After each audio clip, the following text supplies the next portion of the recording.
Yeah, Amy, we can start.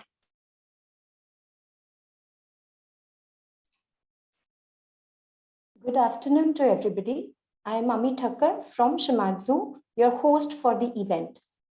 On behalf of Shimadzu India, along with partners Spinco Biotech and Toshvin Analytical, let me officially welcome each and every one of you gathered here. Virtually, of course, no choice. We have still hiccups for meeting face-to-face for events like these.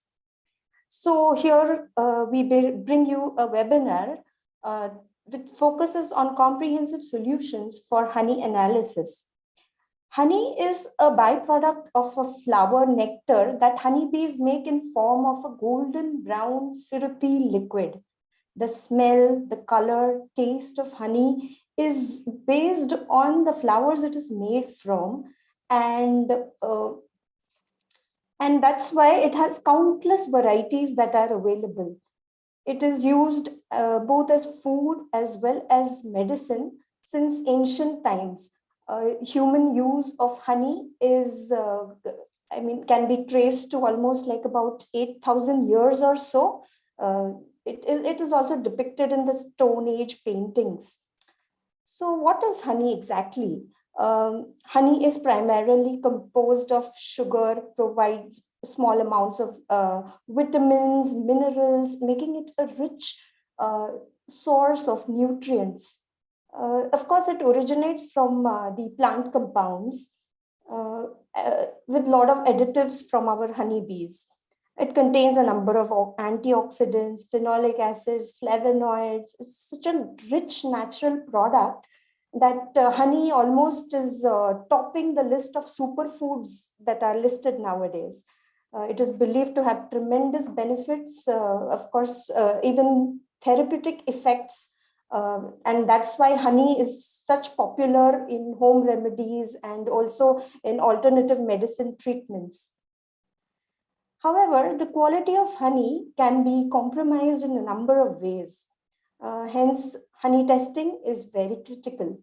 During the past few decades, it was subjected to a lot of laboratory and clinical investigations by several research groups.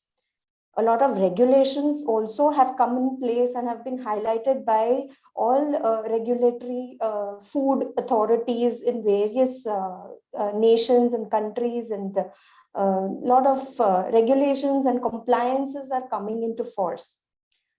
So by holding this webinar, we intended to create a platform to bring in the experts of the field who will share their know-how about all related aspects of honey, right from its botanical origin up to the bottle until it is certified safe for human consumption. We hope this is like a fruitful webinar opportunity for you to interact with the panel of experts and gather the latest updates on this subject. So yes, we are all set to find out what is buzzing in the food world of honey. I hope you have an interactive and an interesting session. So in an effort to help make honey analysis easy for you, let us begin right away. Just a few housekeeping things before we invite our first speaker. The chat will be disabled right at the onset of the webinar, which will help us to focus. We will invite participants to post any questions if you have for our speakers in the Q&A tab section. You will see this Q&A section in the bottom panel, and that will be open for you to post any questions that you have for our speakers. Of course, they will be addressed at the end in the Q&A session during the panel discussion, which is for all experts and speakers to address your questions. And also, one more important thing, your feedback. It is definitely very important to us. Hence, we will prompt a few poll questions during the course of the webinar. And we request all of you to participate and let us have your feedback. I think let's start right away. Satish, can you just flash the first poll question for us? Yes, I think it's flashing on your screen now like a pop-up. Let me read it for you. Are you currently doing any honey testing in your laboratory? You can choose any of the options. If yes, no, or maybe if you plan to do it in near future, maybe later. We'll give you 30 seconds to just click your option.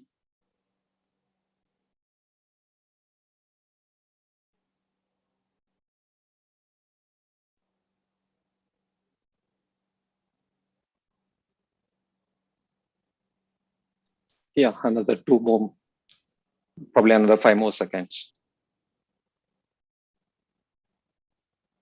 Not so difficult, I'm sure. It's an easy choice. I think should be okay, Satish. Can we just have what is the strength? Okay.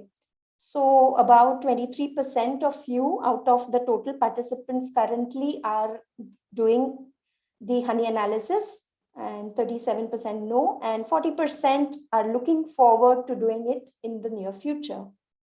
Great. So I think we are all set for beginning the webinar with inviting our keynote speaker for the day, just Dr. KK Sharma from, he is the network coordinator, the All India Network project on pesticide residues, ICAR, Indian Agricultural Research Institute at New Delhi since 2003. Dr. KK Sharma, with his rich experience, is working in the field of pesticide residues and food safety for the last 30 years. He is the quality manager and head of the pesticide residue laboratory ICAR, IIRA, and also the NABL accredited laboratory since 2008. He is an independent member of the Scientific Committee of Food Safety and Standards Authority, FSSAI, from 2020. He's also a member of the panel of pesticide residues of FSSAI, chairman of contaminants and food chain 2017 to 19, and many more such titles to his credit. He's also been participant and as consultant come trainers for many international level programs and events held on the subject of food safety, pesticide and veterinary drugs. And the list is so exhaustive. So with such a great experience, we have the expert from the industry right here to address the topic of pesticide monitoring in food commodities and honey regulations in India. I take great privilege to invite Dr. KK Sharma to deliver his keynote address. Dr. KK Sharma, the stage is yours. Yeah.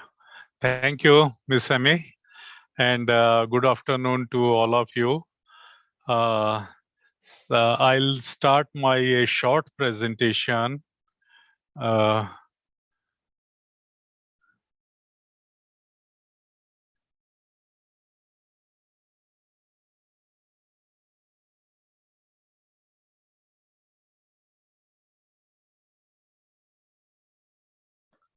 Is it okay, Satish?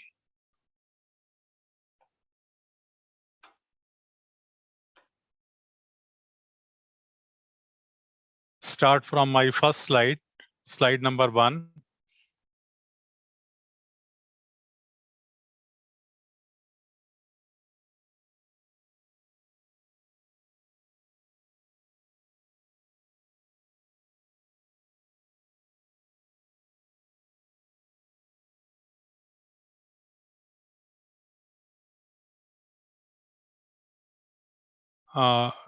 Satish, please start from slide number 1.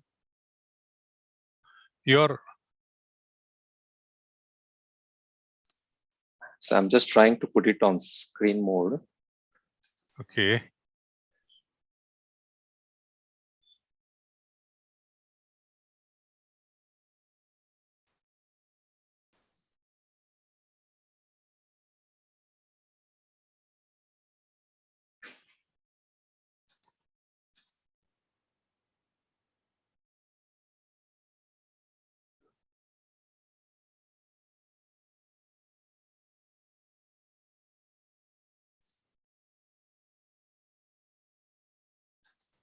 Should I start Oh, again, Satish? Yes. If you can start Okay. again. Yeah. Okay. Just a minute.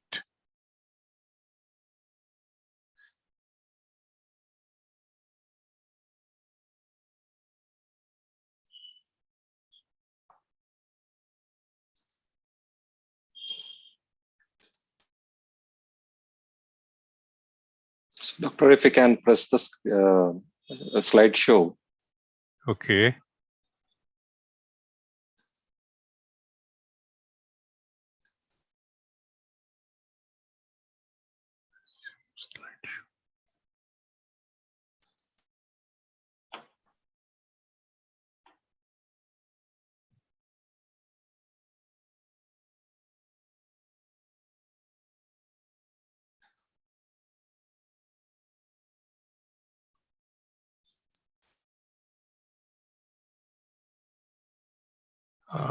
Still some problem is there, or is it okay?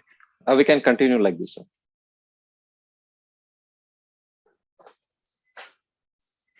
Okay. Good afternoon to all the participants. I would like to share my experience on this pesticide residue and a little bit regarding that regulation of honey in that by the FSSAI and the Bureau of Indian Standard. First slide, please.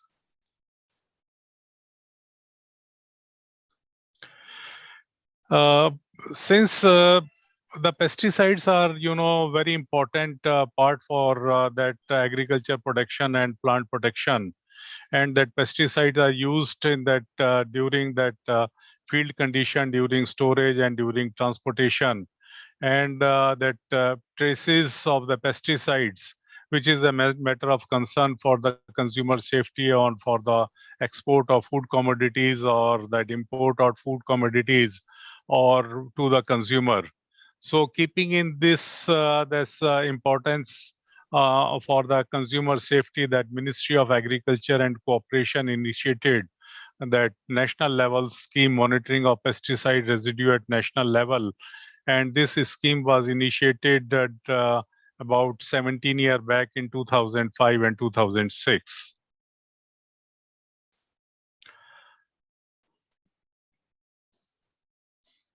In this central sector scheme, we have that network of various laboratories, which are the part of the Ministry of Agriculture, Indian Council of Agriculture Research, CSIR, Ministry of Health, Ministry of Chemical and Fertilizer, Ministry of Commerce, Ministry of State Agriculture University and Export Inspection Council.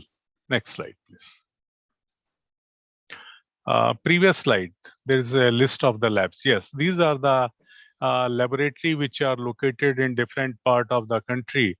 And we have a network of 33 laboratories, which are out of this 33 laboratory, 30 laboratories are ISO IEC 17025 accredited for in the field of pesticide residue laboratory. Next slide, please.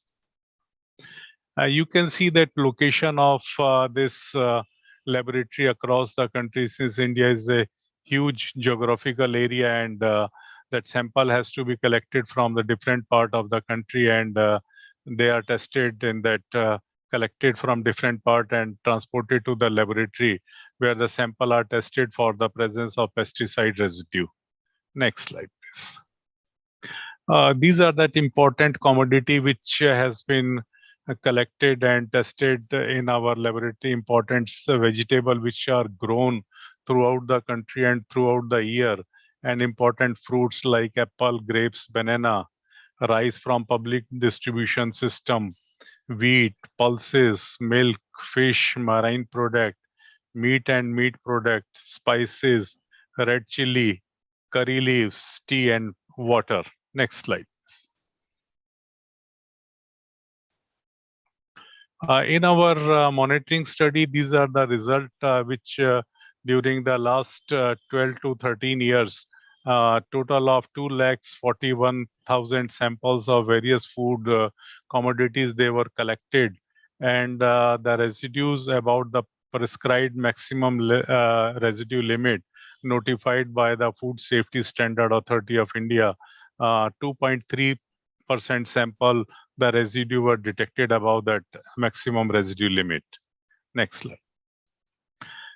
Since that residue testing is a highly sophisticated field, where that you have to test the sample to test the contaminant or the residue of the pesticide at a very, very low level, at the ppm and the ppb level. So to ensure the quality data, that laboratory should be fully competent to generate the authentic data in that residue testing. And for that, accreditation is most important for a part of any pesticide residue testing labs. In India, this National Accreditation Board for Testing and Calibration, NABL, is under the Quality Council of India, recognized the laboratory and after assessing that technical competency of the laboratory, they award the accreditation to the laboratory. This is on the third party assessment, and as per the ISO IEC 17025-2017 criteria. And this will give that ensure that laboratory is competent for this generation of the quality data. And what are the scope of the laboratory that further ensure during the time of assessment? Scope means which commodity you are testing, which contaminant you are testing, and at what lowest level you can test the sample and give the result with the confirmation. Next slide. After this assessment, if that third-party assessment agreed, that NABL give the formal certificate to the laboratory for 2 years, and then again that laboratory has to show their competency, then only then accreditation certificate can be extended for another year. Next slide. India is also sharing our this monitoring data at the international level, Codex Committee on Pesticide Residue, under this DAC and FW monitoring scheme. And this monitoring data generated on the important issue is related to that spices, since spices is majorly grown in India, and there is hardly MRL at the international level, or that whatever MRL, the maximum residue limit on the spices, they are very stringent. So that the Indian exporter on spices, they may sometime face the rejection of the consignment because of the residue. Either they are no MRL, or at the existing MRL are so stringent. So in this basis, our monitoring data under the monitoring scheme, DAC and FW, India has submitted our data to that Codex Committee, FAO, WHO, JMPR, during last 7 to 8 years. And on the basis of our data, more than 21 maximum residue limit on spices of about 8 to 10 pesticides has been adopted and notified by the Codex Committee on Pesticide Residue. Next slide. So now this particular webinar is related to that honey regulation in India. I would like to share a little bit of this few points related to the regulation first. Yeah. As Amy has already explained that importance of honey, it is since old, honey is one of that humankind oldest food product. And you can see on my slide, it contains number of important substance, good health. Next slide. This, if you see the chemical constituent of honey, it is basically that what is the moisture content, what is the pH, what carbohydrate, monosaccharide, fructose, glucose, disaccharide, protein and amino acid, vitamins, mineral, antioxidant, organic acids. Next.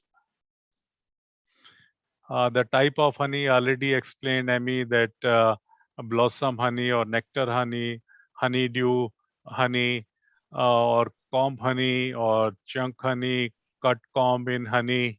Next. Drained honey, extracted honey, pressed honey, filtered honey, that various kind of honey. Yeah, next slide.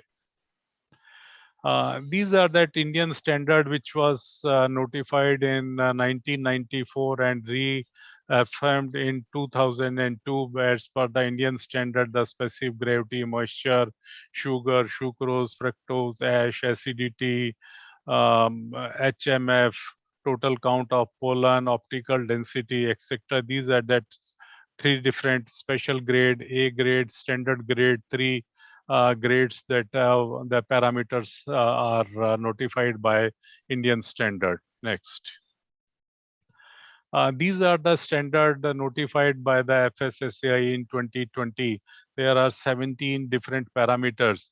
The issue is if we compare that FSSAI parameters and that BIS parameter, there is some variation is there. So it is very difficult for the laboratory or the consumer or for the importer or exporter which parameter has to be followed. If honey, then the two regulatory, there should be harmonization. There should not be any variation. And I have seen some variation in the notification, though there needs to be harmonized to for that, proper uniformity in the testing and uniformity in that various parameter regarding related to that quality of honey. Next slide. The contaminant in honey, which is again that this is the most important part of any laboratory, that what are the heavy metal, so for example lead, cadmium and mercury, what are the radioactive isotope, organic pollutants, polychlorinated biphenyls, pesticides, pathogenic bacteria, etc. These are the environmental contamination. Next slide. As per that FSSAI notification, that limit of lead, copper, arsenic, tin, zinc, cadmium, mercury, methyl mercury, as you can see it given in the 2.5, 30, 1.1, 250, 50, 1.51 and 0.25 ppm. These are the limit for heavy metals. Next slide.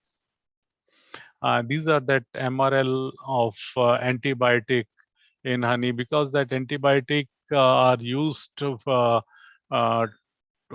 that, sometime used on the hives or on the honeybee. It is spray on that hives, and these are that various antibiotics. You can see the limit based on the limit of quantification of the LCMSMS.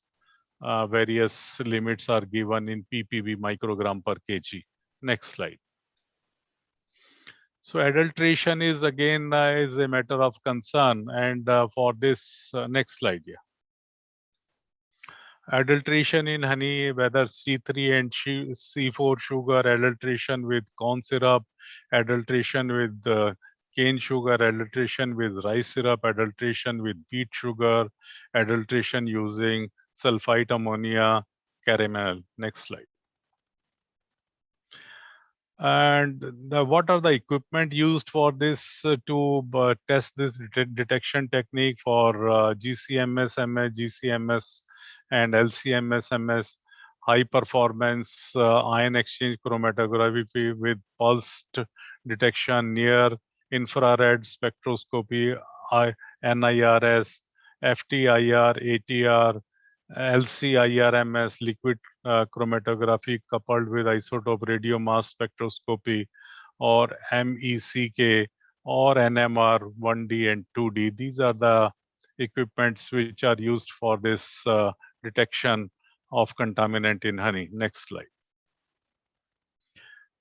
So now, since I would like to relate it there are some perception related to that mere presence of pesticide residue in food commodity. It appears that the food is highly toxic and it is not suitable for the consumption. So I would like to say that mere presence of a trace amount of pesticide doesn't mean that food is unsafe or unhealthy for the consumer. Next slide.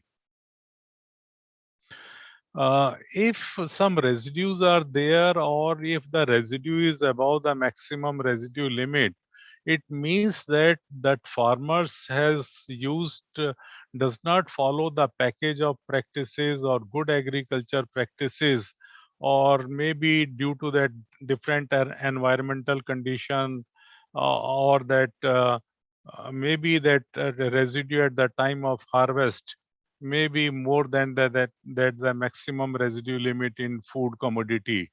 And to ensure all this perception that DAC is very much a Ministry of Agriculture is taking utmost care for the consumer safety, and that's why this monitoring scheme has been initiated. And as you have seen that only about 2 to 3% sample of the food commodities have that residue above the maximum residue limit. So this is next slide, please. So with this, I am thankful to the SPINCO for giving this opportunity to sharing my experience on the residue and little experience on honey. Thank you very much. Thank you.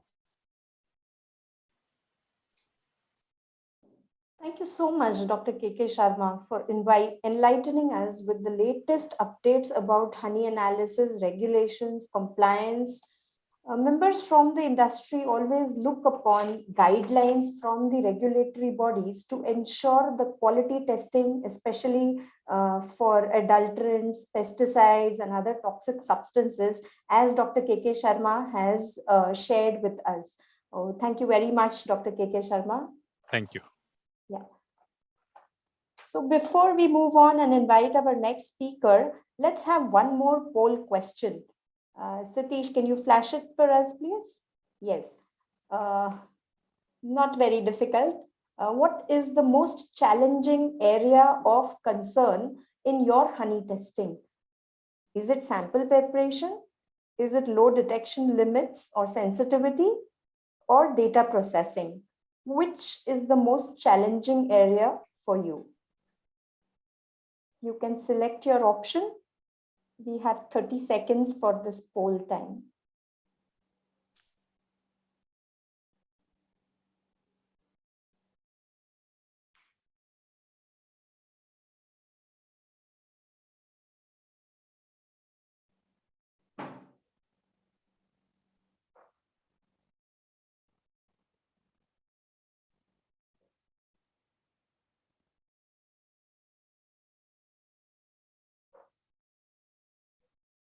Kindly participate. It does help us to understand your requirements or your pain points and provide solutions accordingly. 5 more seconds. Yeah, last 5 seconds, make your choice known.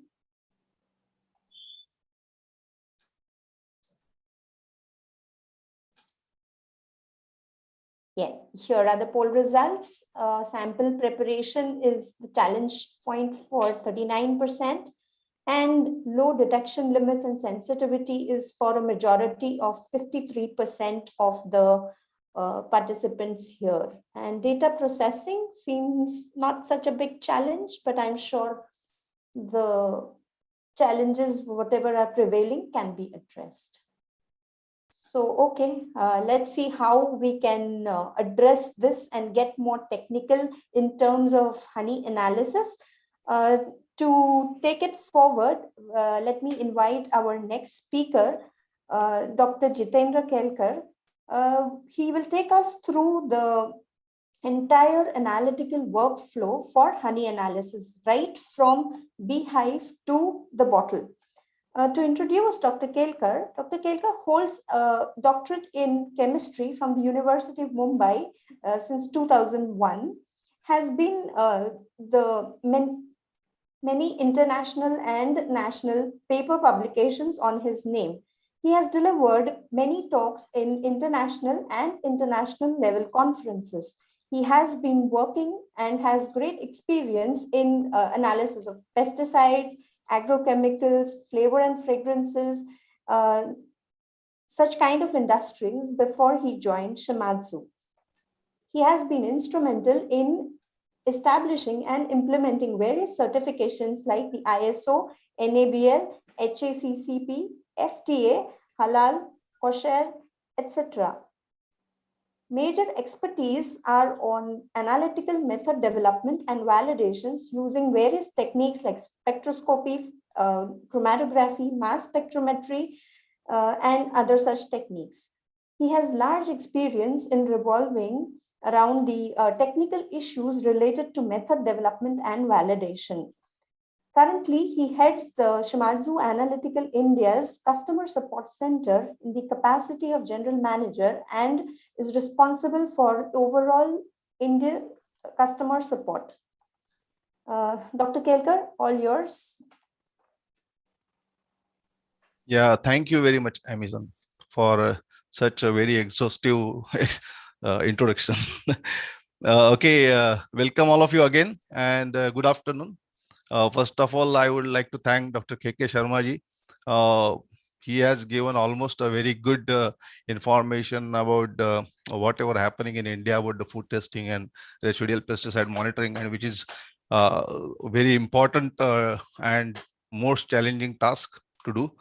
And also he has introduced with some regulations. So what I have done is I have recorded my presentation, because considering sometimes the issues with the internet or the bandwidth, so I'll play my presentation here. And yes, just a minute, I will just share my sound. Yeah, so I will play my presentation here, and if you have any questions, then I will be there live to answer these questions. I think everybody can see the screen. Yes. On behalf of Shimadzu Analytical India, I take privilege to again welcome all of you on this webinar on honey testing. Without wasting a time, we will go to the main subject. So in this presentation, I would like to take you quickly through a possible workflow which can ensure quality, authenticity, purity, and safety of honey. Honey has potentially a lot of chance of adulteration due to its demand and cost. As it is mostly used as an ingredient for its taste, nutraceutical and medicinal value, its purity and authenticity is a major concern. So after listening to this, our poor honeybee has come under a stress and thinking how he can secure his honey till it reaches to bottle. But no need to worry. Testing honey for its authenticity and adulteration is though difficult but not impossible, and it is a bit challenging. So honey has to go through a lot of rigorous tests before it is declared as a pure and authentic. These tests involve some fundamental tests to highly advanced tests, which requires good technology and skill. Some of them are required to be performed for regulatory compliances, and some just for gathering more additional information about the honey. So after this presentation, my colleagues will take you in details of some advanced test methodologies and ready solutions which Shimadzu can offer you to achieve this challenging task. I will briefly explain you some fundamentals but informative test which needs to be carried out in routine laboratory checks and comply the regulations. The first and foremost simple and quick test for honey is measuring its pH and acid value. Honey has its pH always on slightly acidic side due to presence of the organic acids and amino acids on the minor side percentage.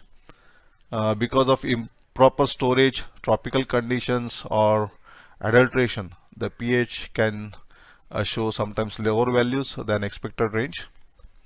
A pH measurement requires a simple instrumentation like a pH meter or a potentiometer, The set limits as per the FSSAI regulations for free acidity is less than 50 milliequivalents per kg of honey. In general, pH range reported for most of the honey varieties is lying between 3.4 to 6.1. So anything to be on a more acidic side can give the alert for the adulteration possibility. Then next is the moisture content. So moisture content is also an important parameter which can define the quality of honey. As per the FSSAI, the moisture content should be less than 20%, and higher moisture can indicate the possibility of the adulteration or the improper processing of the honey. So moisture can be measured by 3 different techniques: Karl-Fischer, which is a tetrametric method, or IR balance method, which is a Weymann method, and also by measuring the refractive index of the sample. Among these, IR balance is the most easy and accurate method. Then going to next, it comes to specific gravity, which is generally a measurement of density of the sample. The lower specific gravity can be indicative of possible adulteration or dilution. The limits set by FSSAI is a specific gravity should be not be less than 1.35. So it can be performed by 2 different ways, using a simple hygrometer or by Weymann method again. So Weymann method is more accurate and than the hygrometer, and also hygrometer sometimes require more quantity of the sample. Then natural honey along with the sugars have many minerals in small quantities. These are responsible to give the residual ash when the honey is subjected to heating at high temperature, generally above 500 degrees centigrade. The total ash content should not be more than 0.5% as per the FSSAI limit. The change in honey content and its further compositional analysis can give information about its geographical origin, and also a higher ash content can be a sign of possible adulteration. So simple muffle furnace can be used to measure the ash content.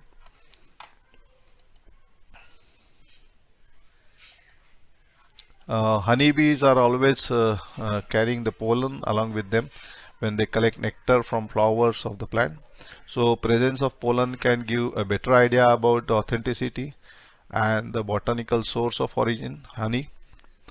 So when honey is adulterated or artificially processed, it loses its physical nature, and then the pollen counts decrease. So FSSAI set up a lower limit for pollen count as 5000 count per gram of honey. If honey contains more than 45% of a single type of the pollen, then we can say that the honey is unifloral honey or it is a multifloral. So detailed investigation of this pollen can help you in identifying botanical source of the honey, and this test will require a simple laboratory microscope to measure.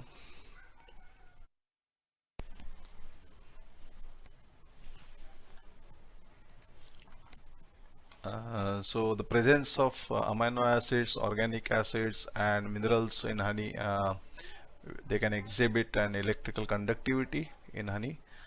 So variation in the conductivity values can be used to distinguish between the blossom and honeydew honey. So blossom honey always shows a lower conductivity values.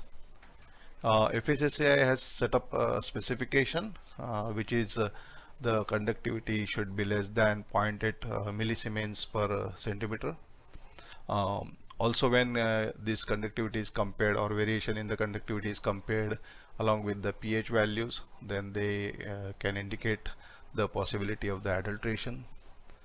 And for this measurement you require a simple electrical conductivity meter.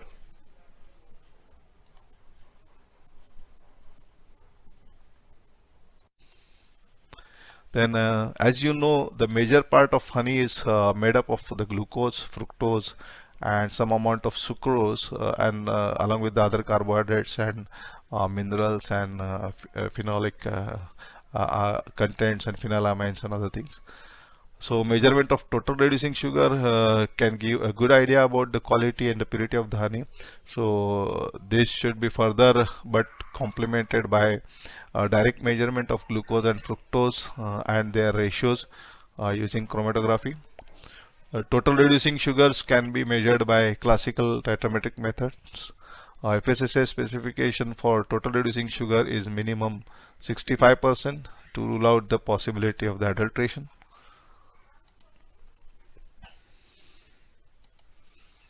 So honey also contains some type of the enzymes in a small quantity, but their activity measurement can be useful to identify the storage conditions, freshness or purity of the honey. In honey, it is measured in terms of the diastase activity because diastase is a major reducing enzyme along with invertase and the glucose oxidase. It is also often correlated with hydroxymethyl furfural content in honey. The level of diastase activity may reduce with heat or on long storage of the honey. It is a simple titrometric method and needs no specific instrumentation in the laboratory. So generally it is measured in shade unit, which is developed by the scientist Shade. And anything more than 3 shade unit can be considered as a good value.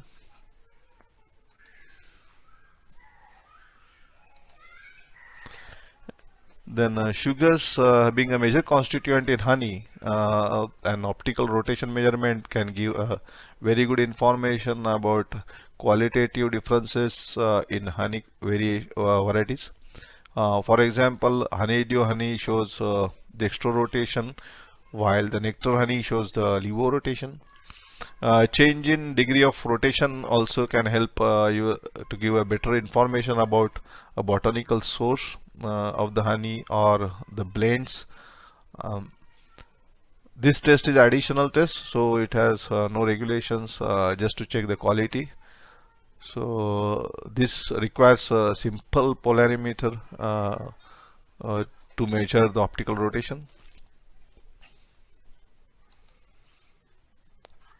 Just one more test which can give a good quality information, but which has no regulations, and it is a thermal property of the honey, that is thermal profiling. So in this case, the differential scanning calorimeter can provide the valuable information about change in the energy when the phase transfer happens in honey when it is heated, subjected to heat. Being a major constituent, the change in the sugar type can reflect in glass transition temperature change or the other thermal property changes, and which can help in further identifying the possibility of the adulteration. So now we'll go to the next stage and see what are the advanced techniques available for more accurate and detailed analysis of the honey.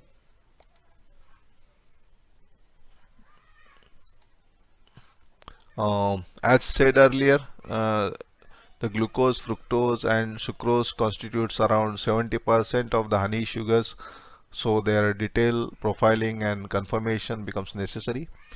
There are several chromatographic techniques and methods available to measure percentage of these sugars in isolation along with other saccharides and the sugars present in it. So HPLC with RID detector is proven to be a simple chromatographic method for measuring this, while GC and GCMS also can give a very satisfactory results. The only thing is that you need to have a derivatization of sample before analysis. There are some published methods are also available using FTIR and MIR, FTIR in MIR as well as NIR regions for this purpose.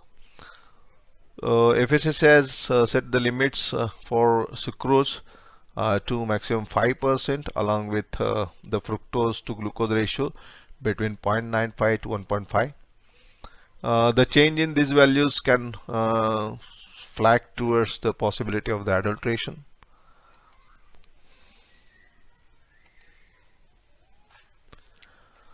Hydroxymethylfuran furfural, that is the, in detail we call it as HMF. It is formed in honey when honey is heated for dissolving the externally added sugars or inverting the sugars. So increasing their levels is a good indicator of adulteration, but this can be a false positive, as sometimes improper storage condition or prolonged storage of honey can also lead to increase in the value of HMF.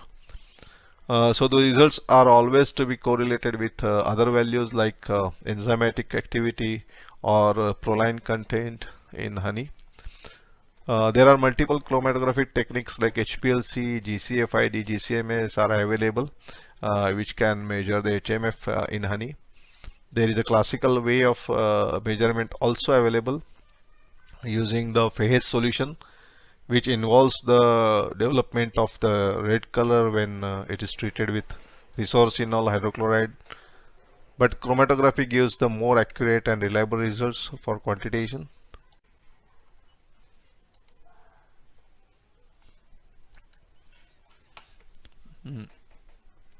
As mentioned in the last slide, the proline is also an important indicator for checking quality of honey. Though it is present at a very low level in honey, it is among the major amino acids found in honey. So along with the phenylalanine and tyrosine, it becomes important to measure this amino acid. The decrease in the level of proline can reflect the changes occurred in honey due to the age or the adulteration. So anything which is less than 180 ppm can subject to rejection as per the FSSAI regulation. The best measurement for proline along with measuring proline along with the other amino acids is simple HPLC with RF detector or LCMS or LCMS-MS technique.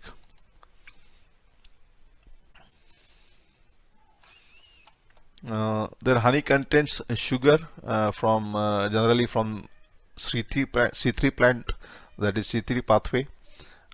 So measurement of C3 and C4 sugar percentage in honey can give a better picture about possible adulteration in honey. The best way of measuring C3 and C4 sugars in honey is by using LC-IRMS, that is isotope ratio mass spectrometer. This technique can be very well used for detecting C4 sugars like corn sugars or cane sugars, but the pure honey should not contain C4 sugars more than 7% as per the regulations. But this method has some drawbacks, wherein it's first of all its cost investment is high for this instrumentation, and also sometimes when the added sugars are from again the C3 pathway, so that is like from sugar beet or rice syrup, then it can give you the false negative results.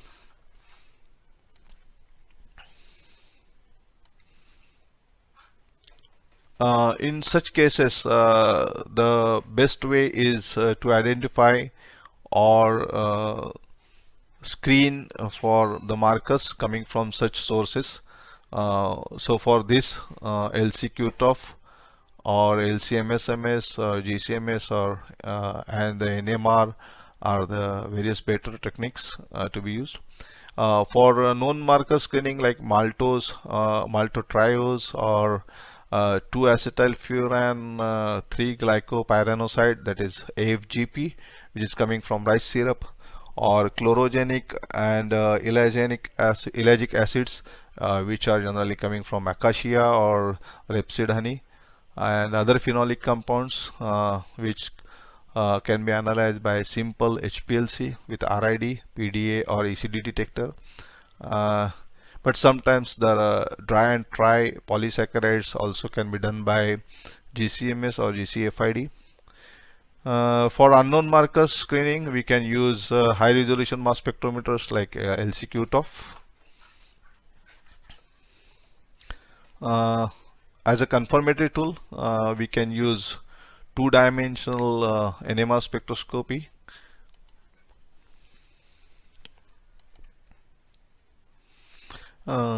Yes, we will now see what are the safety testing we can perform. Ideally, honey should not have the food safety concerns as it is supposed to be directly isolated from the plant by bees and stored in the hives and then taken out from there. But there are some incidences observed that where the honey samples have been found contaminated with insecticides, herbicides, fungicides, etc. And this might be because the bees, when they migrate from one plant to other, may carry these contaminants with them and finally contaminating in honey. One of these source might be a biological pathway also. If the plants from where the honey is taken has been lot of pesticide has been used there in excess, and they got transferred to nectar through the possible pathways, and also the improper handling or storage of honey cannot be ruled out for this purpose. Though FSSAI has not yet set the limits for residual pesticides in honey, European regulations have already set up the guidelines for checking residual pesticides. So honey has to be tested when we export to Europe for its conformity with EU MRLs. GCMSMS and LCMSMS can cover almost the complete scope for required to test these residual pesticides. Similarly, high resolution LC-QTOF can be used for screening of unknowns coming in the honey. Shimadzu has developed very well ready methods which can demonstrate much lower LOQs, and which will be discussed in detail in our next presentations.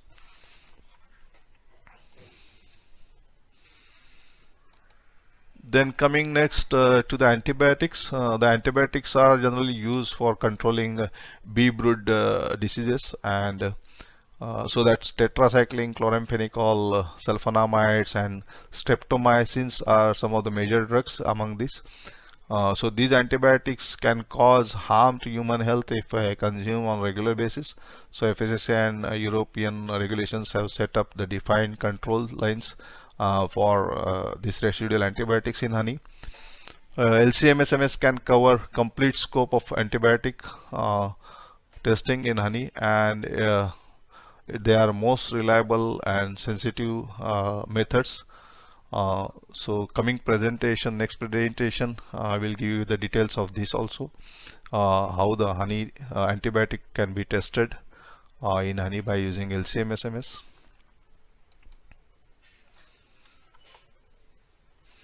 Honey can be contaminated. Honey can be contaminated by environmental pollutants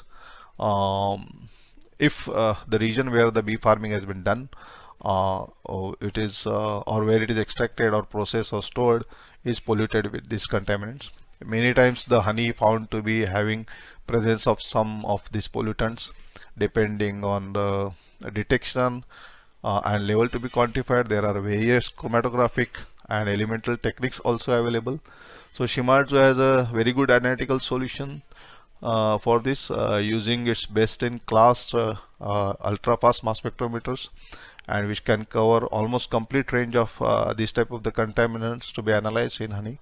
So GCMSMS, LCMSMS can cover all organic pollutants possibly present in honey, while for heavy metal analysis and covering the scope of the heavy metal analysis, AS ICP-MS or LC ICP-MS can be used.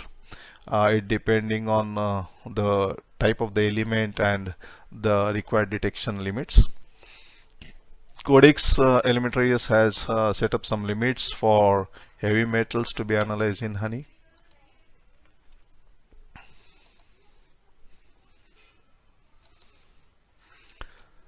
So apart from this testing, you can also do a lot of other additional testing by using same laboratory setup and just by adding some of the more hyphenated techniques and improve your product value.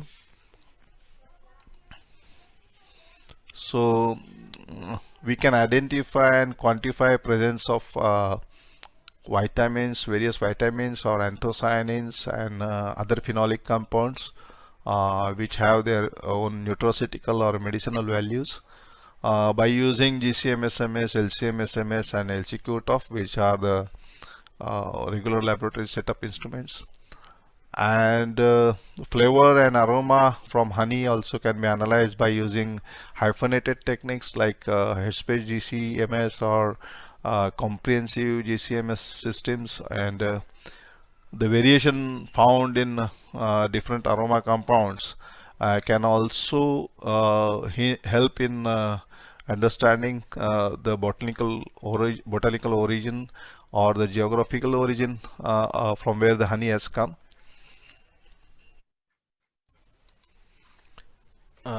Yeah, so after listening to all these analytical solutions, Honeybee understands and he is happy that he can secure the quality of his honey while going from hive to bottle through various fundamental and advanced analytical techniques. And also he knows where to go for the solutions. We at Shimadzu can support with all the best-in-class equipments except those 4 equipments in right side corner, that is microscope, pH meter, conductivity meter and Carl Fisher instrument. All other instruments we can support you, and which will completely cover the scope of honey testing for domestic and international compliance regulations. Additionally, at Shimadzu we can additionally support you with more hyphenated techniques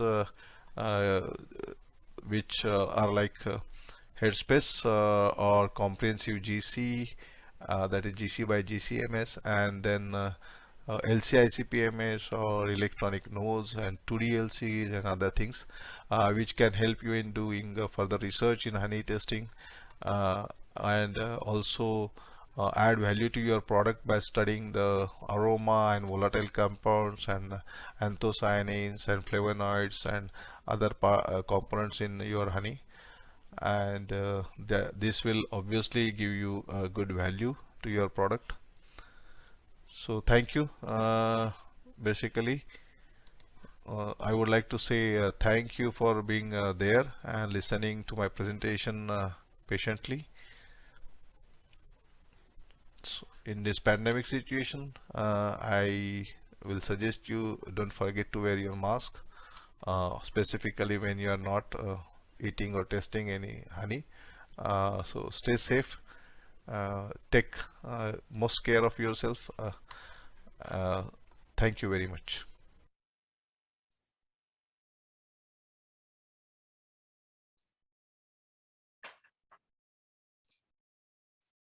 Thank you. Thank you very much, everyone. And I hope you might have liked the presentation. We will take the question and answers on the later part.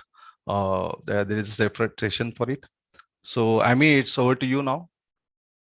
Thank you, Dr. Kelkar. Many thanks again for a very elaborate and interesting bird's eye view of the complete analytical workflow for honey testing. I'm sure this will help make honey analysis easy. Yes. So before we deep dive again, as Dr. Kelkar mentioned, there is a separate question and answer session. You can post your questions in the Q&A section. The icon is available in the below panel.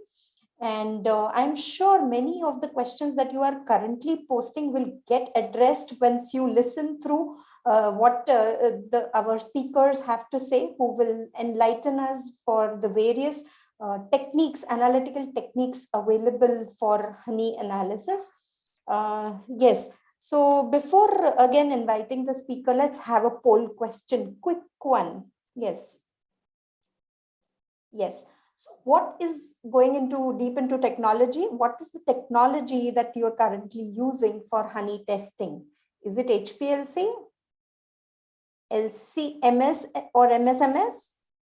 Is it GC, GC-MS-MS or HRMS? What is it technology that you are currently using for your honey analysis?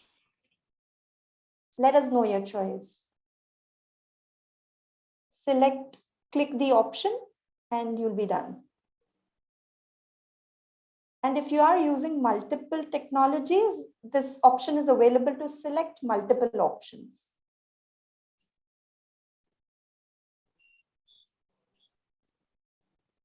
Please participate so that we have a clear idea of what you are currently using.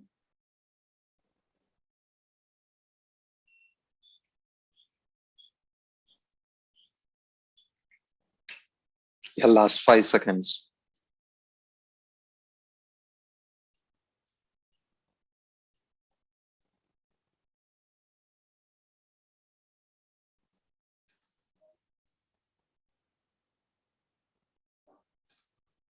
And what do the results show? Okay, LC-MS-MS, the most majorly used technique, 64% of our participants are currently using, followed by GC-MS-MS, that's about 50% are using, then HPLC at 42%, and GC at 9% and HRMS at 7%. Okay. Gives us a fair idea of, yes, the most popular technique seems to be from this current gathering, LC-MS-MS. So let us deep dive next to this technique and take a look at honey analysis, quality and safety testing using LC-MS. To take us through this technique, I would like to invite Dr. Sagar Utre. He has completed his PhD in the field of pesticide residue analysis, having about 15 years of diverse experience in contaminant residue research, method development, validation, laboratory operations. Currently, he is working as Manager Customer Support Center at Spinco Biotech, and is currently involved in laboratory management, method development, application support. So seems like Dr. Sagar has wide experience in this particular field. He also has served TUV Sud South Asia as Deputy General Manager and was responsible for the laboratory operations of food testing laboratories in 2 locations in India. Before TUV Sud, he has also worked as at National Referral Laboratory, ICAR NRCG, Pune, where he was involved in method development and validation of analytical methods for analysis of contaminant residues in food samples using GC and LC-MS technologies. Dr. Sagar has, to his credit, several research articles in peer-reviewed journals and also has contributed few chapters in reputed publications. I request Dr. Sagar to take the stage and enlighten us with his experience in the application of LC-MS techniques. Dr. Sagar, over to you.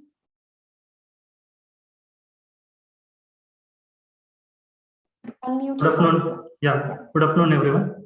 And thank you, Ami, for the nice introduction.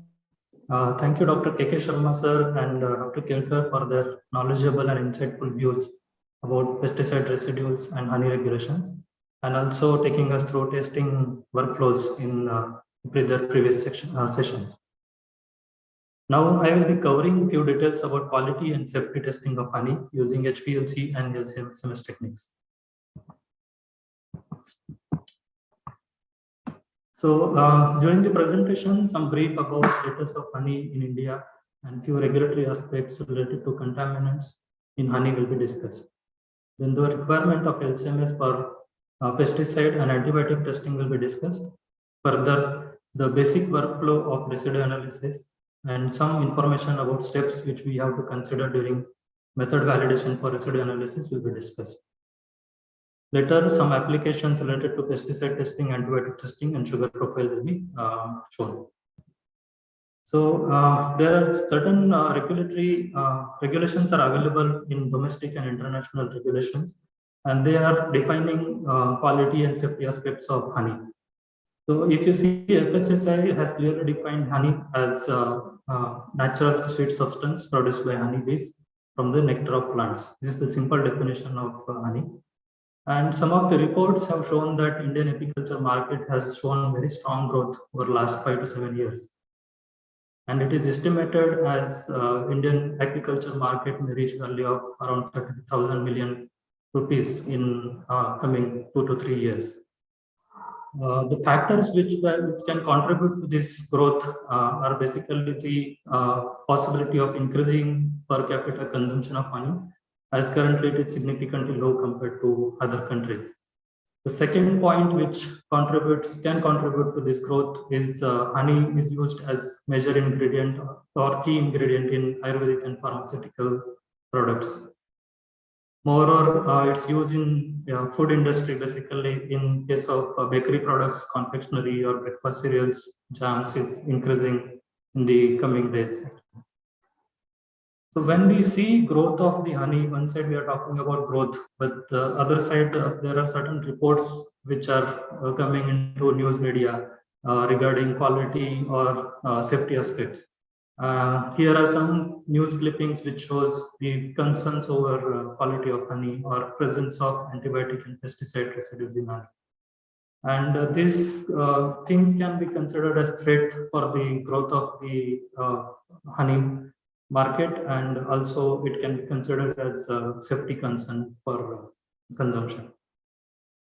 So while we all know that the quality of honey can be compromised because of adulteration, whereas the antibiotics or contamination of antibiotics in honey can occur mainly because of uncontrolled use of antibiotics in apiculture to treat bacterial diseases in honey. And due to this, there are detections of chloramphenicol, tetracycline, erythromycin, lincomycin, streptomycin, and several other antibiotics in honey due to improper usage of beekeeping practices. So when it comes to regulatory aspects of honey, antibiotics in honey, FSSAI has clearly defined certain antibiotics and their limits in honey. We can see these are set at very low level. For example, for chloramphenicol, it is at 0.3 ppb level.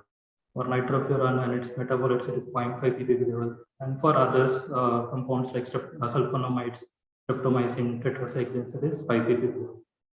We should note here that this is the tolerance limits which are established by FSSAI on basis of limit of quantification when these compounds are being analyzed using LC-MS technique. When it comes to international or other country regulations, Codex has set standard for quality of honey, but it does not specify any limits for antibiotics in honey. Similarly, in case of European Union countries, the regulation for honey is well defined through Council Directive 2001/110. And the limits for or MRLs for antibiotics in food are defined or set in EU regulation number 37 of 2010. However, there are no defined MRLs again set for honey in European Union countries also. Very recently, through a regulation 1871 of 2019, reference point of action has been set, which is also called as RPA, for certain antibiotic residues, including chloramphenicol and nitrofuran metabolites, which can be considered as limits for honey in case of European Union. When it comes to USA, the limits or MRLs for antibiotics are set by US Food and Drug Administration. And those are listed in Title 21, Part 556, which is also called as 21 CFR 556. Again, there are no specific limits for antibiotics in honey in case of USA. And as such, they say like no food in US may contain residues of nitrofurans, chloramphenicol, and fluoroquinolones. So once we see these details, we can think like why LCMS is required for contaminant analysis. So one point is very clear here that the sensitivity, as their limits are set at very low level, the sensitivity of measuring technique is necessary. And LCMS is very sensitive instrument, and also it is a very selective technique, so which can give unambiguous identification, quantification of the residues. Moreover, it can provide high throughput because LCMS analysis can be completed in kind of 5 to 10 minutes or 20 minutes time. So it provides very high throughput, and it can be used for diverse applications. So owing to these all good features, mass spectrometry has grown very fast over last 2 decades, and this is used in multiple applications, including food safety and quality testing. So when it comes to regulatory point of view, why MS is required or mass spectrometry is required for analysis of antibiotics, EU 808 document says that there is a requirement to meet lower limit of quantifications. Secondly, they have told that confirmatory methods shall provide information on structural chemical composition of analytes, which can be possible using liquid chromatography mass spectrometry technique. Moreover, through 808 document, EU has defined criteria for identification points, where the MRLs are set for a compound, 4 identification points are required, and for unauthorized substances, 5 identification points are required for unambiguous identification of compounds. So when a GC or LC hyphenated to triple quadruple mass spectrometry, and one precursor and 2 product ions are monitored, the criteria of 5 identification points is meeting. So these are the reasons why LCMS-MS technique is preferred for analysis of contaminant residues in case of honey. So the typical workflow of residue analysis looks very simple. This is to start with, it will be a sample preparation. In case of honey, there is not much sample preparation involved as it is already a homogeneous product. However, in some cases, heating of honey at a low temperature in water bath may be required to dissolve the crystallized sugars. Heating of honey at high temperature should be avoided to prevent degradation of certain compounds. In next step, sample extraction will be done using different organic solvents such as acetonitrile or ethyl acetate, and followed by cleanup using different kind of salts will be performed to remove the matrix co-extractives which interfere with the analysis. Further, the cleaned extract will be taken for instrumental analysis, and the acquired data will be processed using software. This is kind of simple workflow for residue analysis. However, as we see, it looks like simple, but there are multiple steps which we have to consider during or before the method validation or method development is started. The first point is, foremost point is like scope of method should be decided, where we determine the target matrix, for example, in this case, honey, or it can be a nectar or their products also. So then we have to decide like what kind of target analytes we are targeting, either it is pesticide or antibiotic residues or any certain other compounds. And then later we have to refer to regulatory requirements, including the LOD requirements, LOC requirements, or specification limits, which are set by different regulatory requirements, so that we can decide on the sensitivity of instrument and which instruments or methods can be selected for further analysis. The next step will be sample preparation, where certain removal of non-edible parts will be done. Here in this case of honey, it is not required, but in certain other cases, it will be required. Then subsampling will be followed. If the primary sample quantity is very high, then subsampling will be required, which will be followed by water adjustment, particularly in case of dry commodities, and then homogenization. Homogenization is one good important aspect because this will have direct impact on the recoveries of the contaminants and reproducibility of the results. At the next stage, sample extraction will be done, where a representative sample weight will be taken, which will represent the entire sample. Then it will be followed by extraction of the residues using different organic solvents like ethyl acetate or acetonitrile. And then partitioning step will be followed. And in some cases, pH adjustment will be required to stabilize or have more stability of analytes and to improve the extraction efficiency. At this stage, internal standard addition also can be done to improve the accuracy of the results.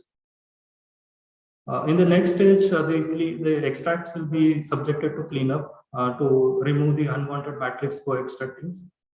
Here, dispersive solid phase extraction techniques can be followed using salts like primary, secondary amine, C18, graphitase, carbon black, etc. In certain cases where the matrix complexity is very high, in such cases, selection of cartridge-based extraction like HLB or C18 will be followed. Nowadays, since the instruments are highly sensitive, dilution of extracts can be also considered as one of the strategies to remove or minimize the matrix effects. After these samples or extracts are cleaned, those are subjected to instrumental analysis, where appropriate column will be selected, mobile phase and buffers will be selected to get maximum benefit of sensitivity. Then the ESI, the PCI ionization techniques will be selected depending on the chemical properties or nature of the compounds. And then sufficient sensitivity is ensured to meet that the method goals are met. This will be further followed by data processing, which includes plotting of linearity graphs, checking the retention time, ion thresholds, their criteria, and determining matrix effects, and then further accuracy and precision. Once during this process, there may be some adjustment required for sample preparation or instrument method, so that the accuracy precision criteria or other criteria as per requirements are met. Once the method is established, then it will go for validation of method, where we select certain validation guidelines as per regulatory requirements, and then we show that the method is fit for purpose and it is fit for routine analysis. So as we all know that like Vecher's method of analysis is widely used globally for analysis of contaminant residues. As this name indicates, it is simple and easy to adopt. And moreover, this method can be scaled to different various products and different various analytes. That's why it has become very popular and it is widely used now. Moreover, as you can see here, it is a very simple steps, and there are no much accessories involved in this sample preparation method. So this can be adopted even in small laboratories. The simple steps involve homogenization of sample, weighing of sample, then addition of extraction salts and partitioning salts, then the vortexing, centrifugation, and then further analysis using LC-MS. Once the samples are prepared, these are subjected to analysis using liquid chromatography and mass spectrometry technique. The interface is one important aspect of it. That is why hyphenation of LC to MS was possible. And atmospheric pressure ionization is type of ion source which was successfully commercialized after 1987. And electrospray ionization, atmospheric pressure chemical ionization, and atmospheric pressure photoionization. These are certain types of interfaces available. And electrospray ionization is widely used for contaminant residue analysis in food application. This is an architecture of Shimadzu LC-MS, where there is a ionization probe, where ionization of samples molecules will happen. And these ionized molecules are transferred to quadrupole or analyzer through UF lens. In the analyzer part, the selected ions will be filtered, and then they were further broken into product ions into collision cell, which were then transferred to detector for the detection, and then we get a signal or peak of the particular analyte. Now we will see some of the applications of using LC-MS technology for antibiotic residues. So here we see an application developed for 13 antibiotic residues, different group of pesticides, including sulfonamides, tetracyclines, quinolones, ampicillin, erythromycin, etc. A simple acetonitrile-based extraction strategy was followed here, where 1 gram of honey sample was extracted using 5 ml of acetonitrile. And as the sensitivity of instrument is utilized here, a simple dilution approach was followed, where the 1 ml supernatant acetonitrile was diluted with 3 ml of water, and it was subjected to LC-MS analysis. The separation was achieved using Shimpack Velox C18 column, and the total runtime was around 11 minutes. We can see good recoveries were achieved at 2.5 ppb, 5 ppb, and 10 ppb level for all the analytes. These are some examples of linearity, where the linearity was plotted from 0.1 ppb to 2 ppb level, and R square of greater than 0.99 was achieved for all of these compounds. Even we can see a very sharp peak at 2.5 ppb level in matrix using this methodology. The next application is analysis of streptomycin in honey using LC-MS. Streptomycin belongs to aminoglycoside group of compounds from better interest, and this extraction is considered to be difficult owing to its because it cannot be extracted with routine multi-residue analysis methods.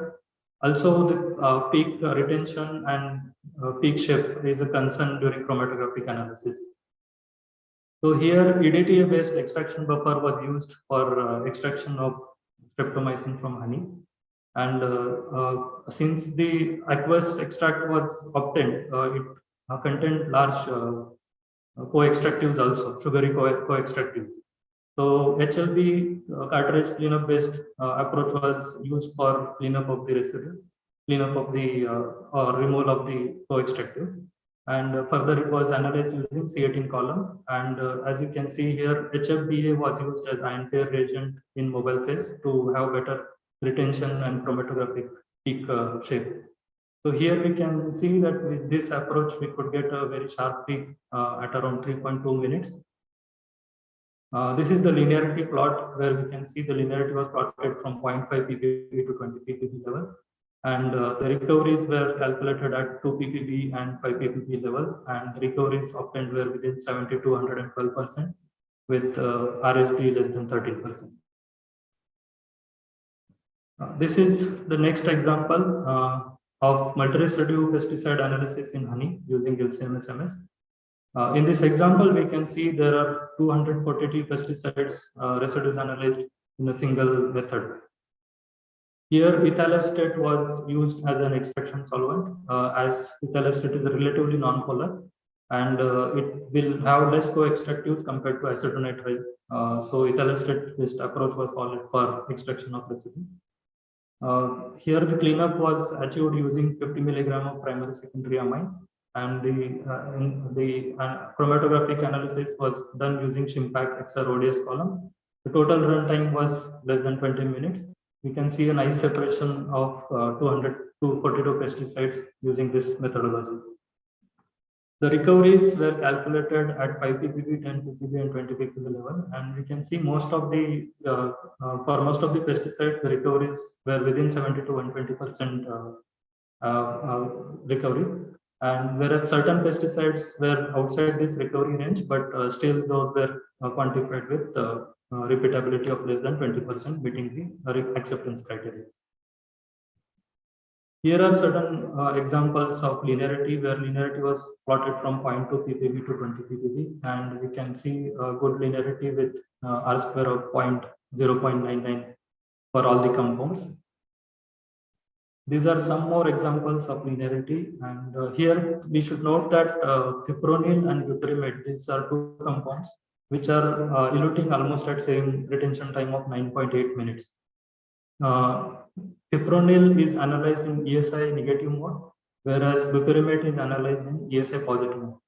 But because of the high quality switching of 5 milliseconds, These two compounds can be analyzed without compromising on any sensitivity, although even though those are in different, those are eluting at same retention time and having different polarity ionization. So this is the advantage of having high polarity switching mass spectrometry. As we have seen, there are multiple pesticide residues analyzed in single method. The data processing also becomes an important task when a large amount of data is generated. So, the Lab Solution Insight is one software platform which help us to help us to analyze large number of data in shortest possible time. As we can see here, the compound information, sample information, chromatographic information, linearity information are all shown in single window. Also, a residual plot of calibration is also plotted here, which is one of the important criteria as per scientific method validation guidelines. Moreover, Lab Solution Insight software allows us to define ion ratio criteria. So as we can see here, it can be defined at 30% default as per Scientific guideline, or it can be defined as per the tolerance levels defined as per different regulatory guidelines. So these features helps analysts to have compliant workflows as per regulatory requirements. When we are analyzing a lot of data, review by exception is one of the important features of this Insight software, which is also called as flagging option. Here, once the predefined criteria are set, the software filters compounds which are not passing those criteria, and filter list along with the reasons for outliers are separately listed out. Now, in this case, we can see the vinclozolin for vinclozolin, the accuracy and R square is failing, and that is because of the improper peak integration of vinclozolin. So this kind of features will help us to quickly analyze the data or large amount of data in shortest possible time. Even these options of flagging are available with different colors, which again helps us to quickly analyze the data. The flagging color is also applied to chromatograms. The next application is about ensuring quality of honey. Glucose to fructose ratio is used to evaluate quality of honey, as Dr. Kelkar has mentioned in his presentation. So this analysis can be performed using HPLC connected to refractive index detector. Here, Shodex pack column is used, and the analysis is performed in isocratic mode. And the total runtime was around 15 minutes. Here we can see a nice separation between all the four sugars, that is fructose, glucose, sucrose, and maltose. And the linearity was plotted from 1 ppm to 10 ppm for glucose and fructose with R square of greater than 0.99. Few commercially available samples were analyzed using this methodology, and we observed that there was no presence of sucrose or maltose, and glucose fructose ratio was determined in this case. So as we have seen, like optimization of methods or mass spectrometry methods is quite tedious and time-consuming job. So Shimadzu has come up with ready-to-use method packages, which are available for veterinary drugs, aminoglycoside, mycotoxin, pesticide residues, drugs of abuse, and many other such applications. So the advantage of having method packages is that these packages can be directly loaded on the instruments once the instrument is installed, and this analysis of samples can be immediately started. So this eliminates the need of compound optimization or method development practices. So this is very helpful tool to quickly start analyzing the samples in routine practice. So as we have seen, like the hardware part, like ultra fast mass spectrometer technology, helps us to analyze pesticide, antibiotics, and with high selectivity and sensitivity, meeting all the domestic and export regulatory requirements.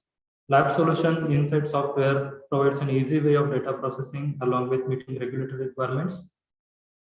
And method packages helps us to eliminate the time spent on method development and optimization process and analysis can be started immediately after installation of the instrument. Thank you for your kind attention. Over to you, Tammy. Thank you so much, Dr. Sagar, for taking us through the nitty-gritties of the analysis using LC-LCMS techniques and the solutions offered by Shimadzu for making honey analysis easy. Our webinar attendees will surely benefit from your rich experience in the field of food safety analysis and especially pesticide residue analysis and food matrices.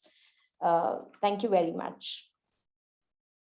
Time for a quick next poll before we get on to the next technique. Yes, data compliance. Are you facing any laboratory data compliance challenges? Yes, no, are you not sure? Wow, we can see the numbers up and down as the voting comes in. Request all of you to participate so that we get a real picture of how many people are facing such challenges and looking for solutions.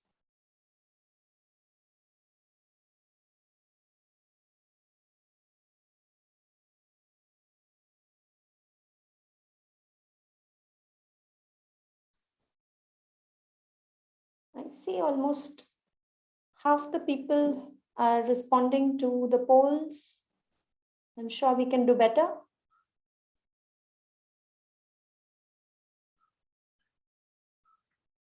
Five more seconds. Last 5 seconds, let us know.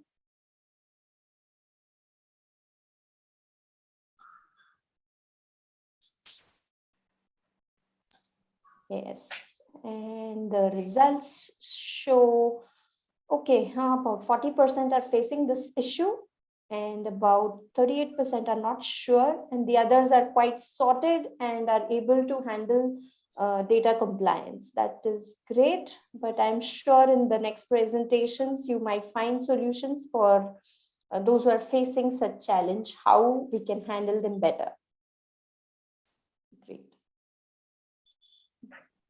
Done with the poll. Okay, one more announcement before we move on to the next topic. We have an ebook that compiles all solutions, the comprehensive solutions that Shimadzu offers for honey analysis. It is available for download. It is posted in the chat. You will be able to see, I'm sure, and ensure that you download a copy for yourself for your future use. Hope it is helpful to you. Okay, shall we move on to the next popular technique? As per the poll, you have seen that it is GC-MSMS. And to take us through, let me invite Durvesh Sawant. Introducing Durvesh Sawant, he has completed his master's in bioanalytical sciences from Mumbai University. Upon completing his master's, he joined Shimadzu Customer Support Center in Mumbai and has vast experience for about 10 years as application chemist and is developing and validating methods. Most of his work has been on residual pesticides analysis for the food industry. He has participated, delivered lectures, published papers on chromatographic techniques in national and international journals and conferences of repute like the American Society of Mass Spectrometry, the ASMS conference as it is known, International Mass Spectrometry Conference, IMSC, Association of Analytical Communities, AOAC conference. Currently, he is catering to application support for food safety segment across India. He's also pursuing a PhD from the Mumbai University and also is visiting faculty at Aruya College for MSc and TY students of studying bioanalytical sciences in Mumbai. Let us invite Durvesh Sawant to share details about residual pesticide analysis in honey using GC-MSMS techniques.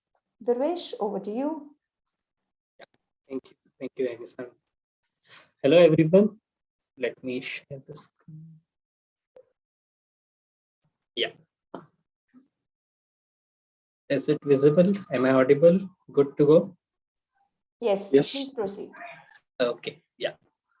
Thank you.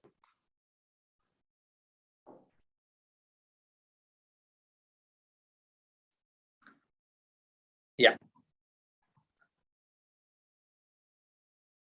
So as we already had a discussion on residual pesticides using LCMS-MS, during that, as Dr. Sagar has explained many things, I think I'm not left to cover much with, but still I'll try not to bore you with the same thing. So let's see, we'll quickly start the discussion and I'll try to move fast. Okay, so this is the flow of the presentation overview. Then we'll discuss about the workflow of residual pesticide analysis, then instrumentation, GCMS-MS part, and then lastly we'll discuss the application data. So before we start discussing about pesticides, as you can see, there are n number of pesticides, almost around 1,000 pesticides. In that, you can see many of them can be covered by LCs, many of them can be covered by GC, some of them can be analyzed by both the techniques. So you can decide which instrument technique you can go for based on the MRL or LOQ which you are targeting. Depending on that, you can decide what kind of instrumentation you wish to use. Your LOQs will differ depending on what technique, what analyte, and what matrix you are analyzing in. So before we discuss about techniques in detail, how we came to this analysis in detail, how we started this. So you can see there were, as you can see, this is the screenshot from the Rapid Alert Safety Regulations page of European Union. You can see in some of the cases they found pesticide residue traces in honey samples. So this is the screenshot, and I have highlighted some news alerts from that website. You can see here specifically some pesticides, Coumophos, that is organophosphorus pesticides, then pyrethroids like acrynethrin, tauflualinate. Now these pesticides, just remember these names. So because we are taking these as case studies and we are going to discuss these in our analysis with GCMS. So you can see this is the workflow of pesticide residue analysis. First, you have to identify which regulations you want to cater this analysis and whatever the final product is there, which regulations it has to pass. Then after that, followed by this, you have to decide sample preparation. This will follow quetches and modified quetches as mentioned earlier by Dr. Sagar. Then instrumental analysis. For this, you can have GCMS or LCMS, and then the data processing using Lab Solutions Insight software. So this will be the flow of the presentation as well. First, let's see what kind of regulations are there. As you can see, European Union has its regulations. They have the MRL database. You can in that database, we have almost 434 pesticides that are listed. Most of them have MRLs around 50 ppb, and some of them lower than that. As we see, even Codex Alimentarius already has been discussed that they also set MRLs in their for residual pesticides. Then domestically, if you see, EIC have their residual monitoring program, as well as APEDA have their residual monitoring program. Among them, organophosphorus, organochlorine, carbamates, and synthetic pyrethroids. These are the pesticides that are included. FSSAI currently residual pesticides are not included in their list, but they have their antibiotic list already, as we have seen in earlier presentations. So these are the regulations which you might be interested to follow. Depending on that, you have to select your scope of pesticides which you want to cover. Now, about sample preparation, you can see this is the sample preparation for pesticide extraction in order to analyze using GCMS-MS or LCMS-MS. So the workflow, keeping this sample preparation, the main reason behind is because you can see most of the steps, almost 70 to 80% of the steps, you can follow the same steps, and at the end of the extraction, you can just divide the sample into two parts, and one part you can use for GC and one part you can use for LC. So this kind of sample preparation that will reduce your workflow, to increase your throughput, because you can see same steps you can just divide into two parts, and then you can decide, you can just use the same sample into two parts and analyze using GC or LC. The main thing here to discuss is the extraction solvent. Normally you see in Quecher's method we have acetonitrite as the extraction solvent, but here, because the honey sample is rich in sugars, we are using ethyl acetate. It will reduce the amounts of sugar that will come in the extract, and it will reduce the co-extractives. Also, because in honey, the pigments are not that much, you can see the different cleanup used as compared to normal Quecher's method. Here you can see in the cleanup, we are using only primary secondary amines, that is PSA. This is mainly used for cleanup of the sugars. And when you use for GC, you can directly inject as it is in the ethyl acetate solvent, whereas in LC, you need to evaporate and reconstitute in mobile phase as per your requirement, and then inject. So this was about the sample preparation part. Then after sample preparation, why you are using MS mass spectrometer as the detection system? You can see the extraction, the honey sample is a complex matrix. Even though as it is naturally occurring sample, it has high sugars in it, even though it does not have pigments, but still it has a lot of matrix interference. Then you get specificity and sensitivity with MS system. Also, the same MS system, we can couple it with GC as well as LC, and you also have different ionization modes available to customize or to modify your analysis based on your requirement.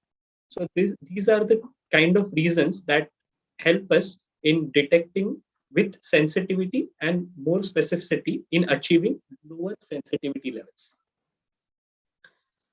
Now in MS also, there is single quadrupole, that is GCMS, and there is a GCMSMS, that is triple quadrupole system.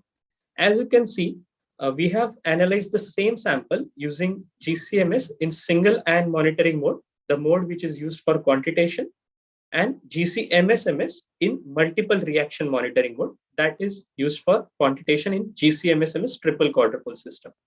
You can see clearly, we have just taken few examples which we had discussed in the RASFF slide that were raised alerts for. So tau fluvalinate, you can see, if we see the EU MRL for these compounds is set as 50 ppb, that is 50 microgram per kg. But we have to analyze as per the Sante guidelines. We have to either 2 to 10 times lower LOQs needs to be achieved. So at 5 ppb levels, we can see we have spiked the samples, honey samples with these pesticides. You can see the extraction, even after extensive extraction in single ion monitoring mode, you cannot distinguish the pesticide in both the cases. And the same pesticide, if you analyze in MRM mode, which is more selective and specific, hence more sensitive in analysis, you can see, you can clearly quantify these compounds without any issue at 5 ppb level.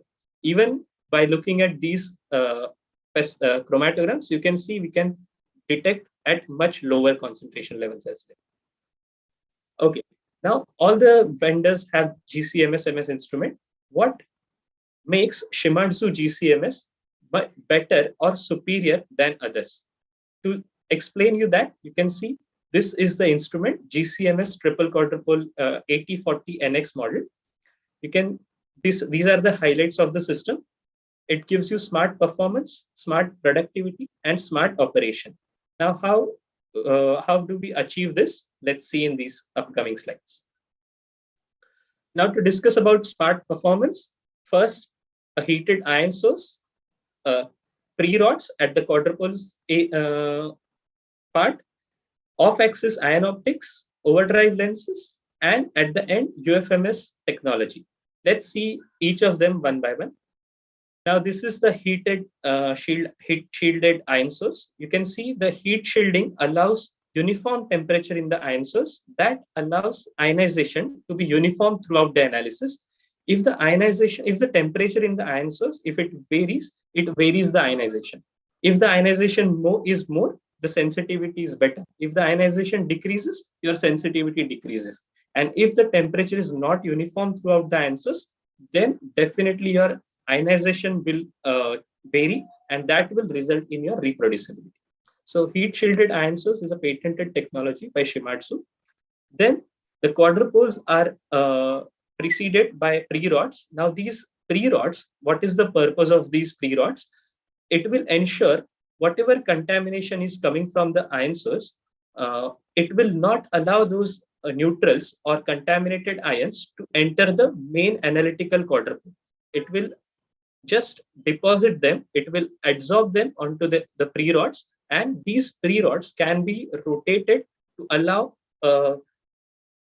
mean free path to the ions, and these pre-rods can also be removed and cleaned and replaced. So now, because of all these features, this will ensure that main analytical quadrupoles will have longer life, and that is how pre-rods will save your downtime of the system, your maintenance of the quadrupoles. Then off-axis ion optics also serves similar purpose, as the trajectory of the movement of the ions is changed with the off-axis ion optics. The neutrals which are accelerated from the quadrupole from the ion source, those will travel in the straight path, whereas the ions which are under the influence of electromagnetic field, those will deflect and will travel in the collision cell and in the third quadrupole. What this will do is all the neutrals will travel in the straight line, and they will get discharged onto the walls of the quadrupole, or they will be sucked out by the vacuum. Now, this is how off-axis ion optics will reduce the noise coming from the neutrals. As you can see in this chromatogram, the off-axis ion optics enhances drastically the response and reduces the noise significantly. Then after the third quadrupole, there is also another hardware feature called as overdrive lenses. What this overdrive lenses does is it will sprinkle the ions at the end of the third quadrupole, so that the ions, the neutrals which are not under the electric field, they will move to the periphery, and those at the periphery will not be allowed to pass to the detector, and this will allow smoothly passing of only the ions of our interest to the detector, and hence our signal to noise will improve drastically. Now, after all this technology, at the heart of this Shimadzu GCMS MS system, you have UFMS technology, that is ultra-fast mass spectrometry. This is ensured because of the collision cell design. This patented design, what it allows is it has a wide opening at the entry point and a smaller entry at the outlet. This enhances the flow of the ions smoothly, and because of this, we can increase the number of MRM transitions scanned per second. So these number of transitions, we can increase the number of transitions. Why the number of transitions are important? Because as we have seen, we are analyzing 200, 300 or 400 pesticides in a single run. Now this requires multiple reaction monitorings to take place very fast. Now, because of this patented design, you can see even after increasing the MRM scanning speed, you can still see reproducible data with stable intensity. So both these UF sweeper technology along with ASSP function, that is advanced scanning speed protocol, ensure that you get stable data without any reproducibility issues. Even at higher MRM scanning methods. That means you can scan, you can analyze even 300 or more than 400 pesticides in a single run. Now, after smart performance, smart productivity, so you can see the the auto tuning reports, and easy maintenance. In this, you can tune the system and it will automatically give you the result as pass or fail. So you don't have to go through the each and every criteria to check. Your result, passing or failing criteria, is printed on the report itself. So you can quickly make your decision and go ahead with the starting of the analysis. Now in easy maintenance, as you can see, the most important part of any pesticide analysis is cleaning of the liner or cleaning of the injection port. This way, you don't have to shut down the vacuum to change the liner. And with this swift mechanism, without using any tools, you can, with one click, open the injector port and change the liner. Now, easy stop function allows you to measure the time for which it will take to change the liner, as it will automatically reduce the temperature and it will show you the signal that the instrument is ready for you to change the liner. And then after replacing, it will tell you that after how much time you can start your analysis. So your time management can be easily done. And by the time you are changing the liner, you can plan your other activities. Then after that, smart operation. Now here is an important separating feature, that is smart MRM database. What is smart MRM database? You have list of pesticides, almost 530 pesticides are stored in this database along with their MRM transitions.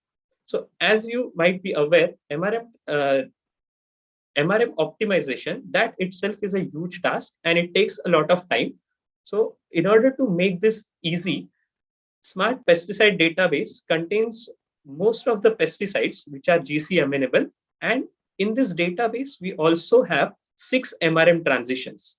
So you can choose, depending on your matrix, you can select which MRM transition is to be used, because of course with matrix your MRM transitions which are required for analysis, those might change.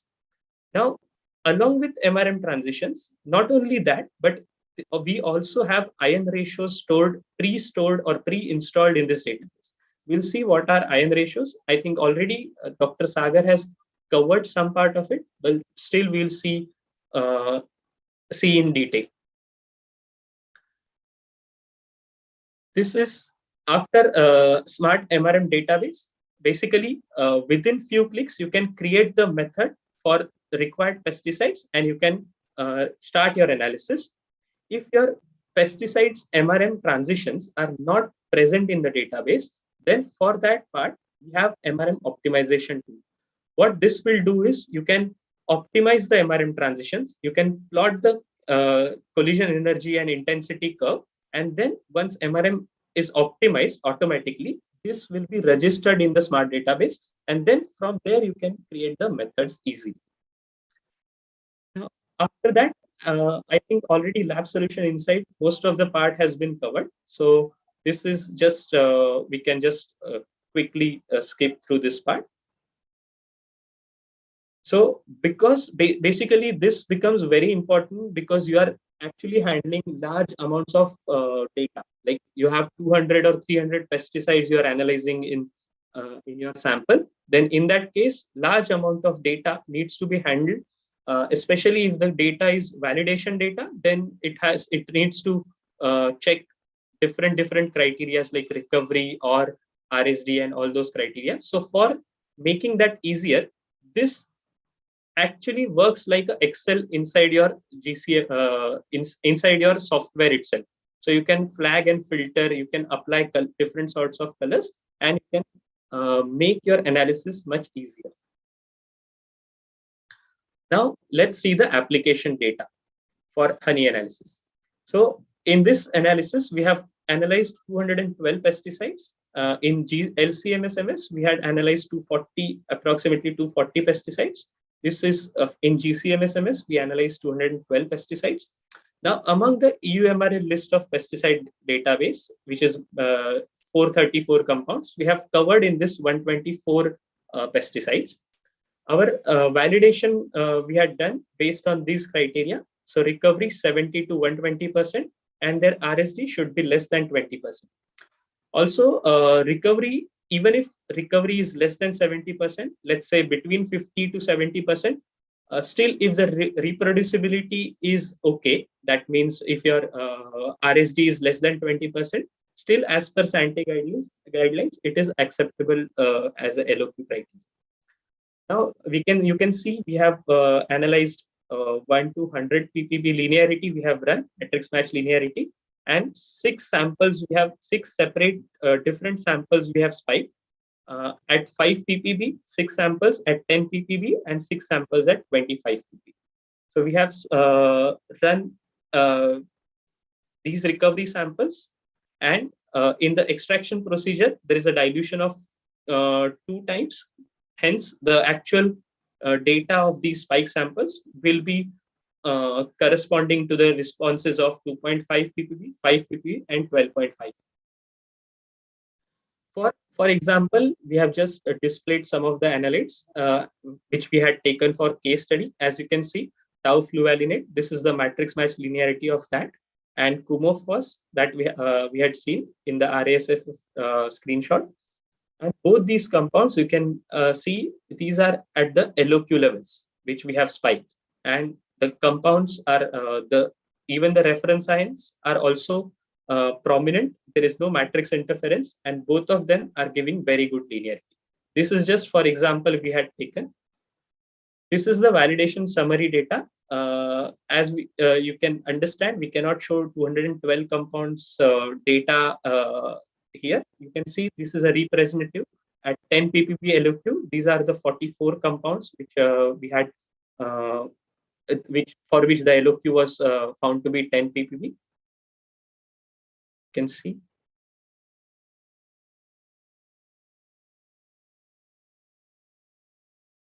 So in this, you can see the main graph plots mean recovery. That recovery is between 70 to 120%, and the RSD, the red line, which shows that indicates the RSD of the data.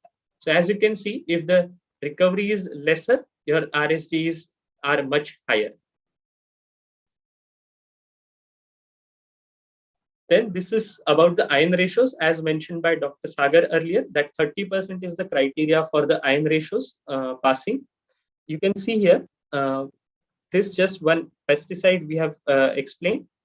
So for this, because there is an interference, so black one is the target MRM transition, pink one is the reference one transition, and blue one is the second reference transition.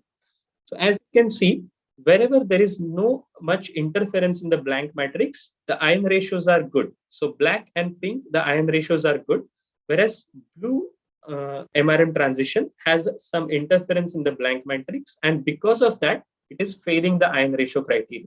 It is higher than the target ion, and because of the matrix interference, it is failing the 30% criteria. So this is how the specificity is checked at for each and every compound, and the ion ratios needs to be checked. So as per the SANTE guidelines, one target and one reference MRM transition is enough. So you can see for this compound, we are okay, but if we would have taken only this single transition as a reference transition, then this result would not have been acceptable. So that's why normally we take one target MRM transition and 2 reference transitions, so that even if there is some interference in one of the transition, the other transition can be used. Now, why we are discussing about ion ratios? Because this gives qualitative confirmation as well. Now, as I had mentioned earlier about smart pesticide database, now you can understand the ion ratios. Having ion ratios in the database becomes very important. Even if you do not have a solvent standard to inject and store the reference and ion ratios, still in the database itself, we have provided the reference ion ratios. So if you wish to check the honey sample for qualitative identification or qualitatively checking the confirmation whether some pesticide is present in your honey sample or not, then without injecting the standard also, with the help of database, you can just compare the ion ratios and you can get some idea about the presence of the pesticide in the honey sample. That is why this smart pesticide database is a unique feature, and that helps for lab to start their analysis very quickly.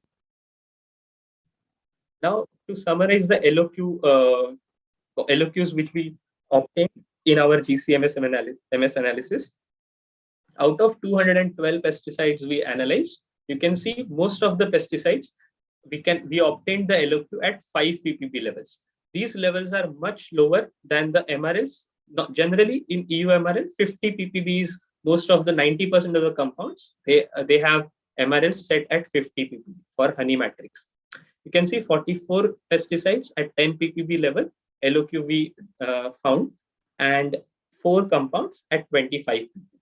Now, out of 124 pesticides which were common in EU's 434 list and our analysis scope, we can see all compounds where LOQs were lesser than the EU MRLs we could easily achieve. Now, there is a note, some compounds, like as mentioned by Dr. Sagar, fipronil, this was in GCMSMS, we could not achieve the LOQ, but LCMSMS could achieve the desired LOQ in fipronil. And also Captan, the LOQ was higher than the MRL level, but Captan was analyzed in the form of its degradant, that is THPI, and this THPI compound showed LOQ lower than the EU MRL. Yeah, so this was about the application data, and this is again the summary of the UFMS technology which Shimadzu has to offer. Yeah, thank you. Over to you, Amisa.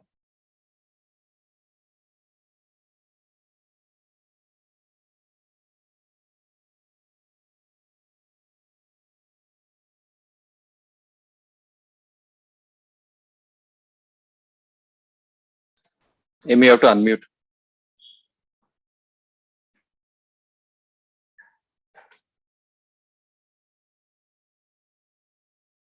You're still under mute.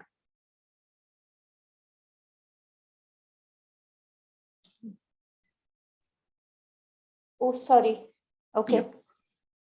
I thought I unmuted myself. I'm so sorry. Okay. Thank you, Durvesh, for the detailed and meticulous insights into the application of GCMS techniques for honey analysis. And of course, enlightening us with the specific smart solutions from Shimadzu that can help address all your challenges for pesticide analysis. Before we move on to the last lap of analytical techniques to cover, let's have a quick poll again. Yeah.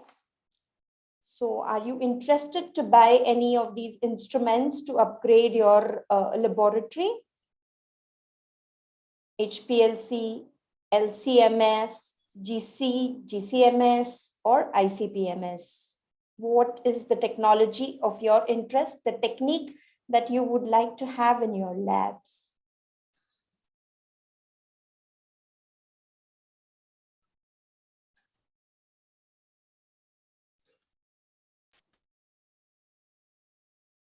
Do let us know. It will help to connect with you according to your interest.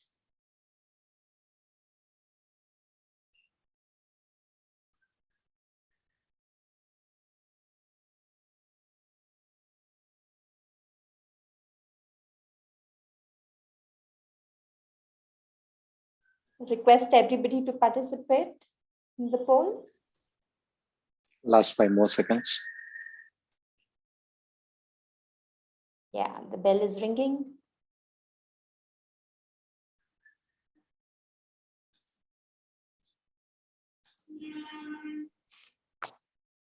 Sure.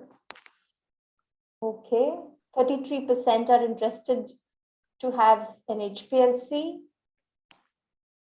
46% leading is LCMS-MS, followed by GCMS-MS, close by. 43% would like to have GCMS in their labs, and about 19% are interested to have ICP-MS. All are very effective techniques, as we have seen, for analysis of food matrices. Great. Sure. Thank you very much for your participation in the poll and sharing your feedbacks.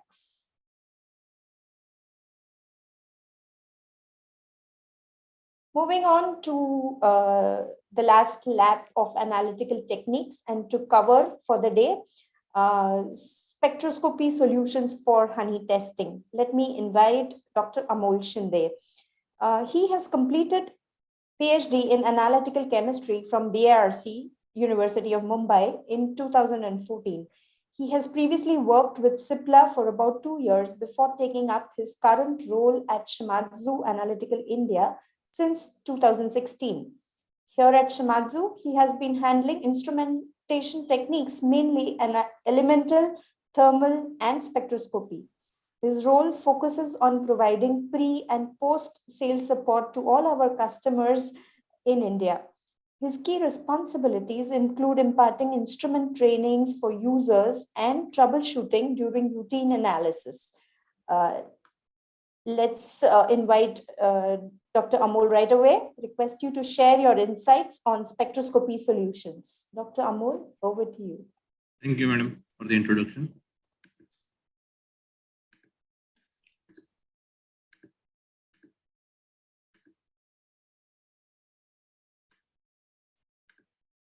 Is it visible? Yes, Yes. please proceed. Yeah. Hello, everyone. Today, I will be discussing about spectroscopy solutions for honey testing, mainly with elemental analysis technique like ICP-MS. I will be discussing about need for elemental analysis, why we need to monitor presence of elements in honey, how it is done with the help of ICP-MS, along with a high-penetrated technique like liquid chromatography coupled to ICP-MS.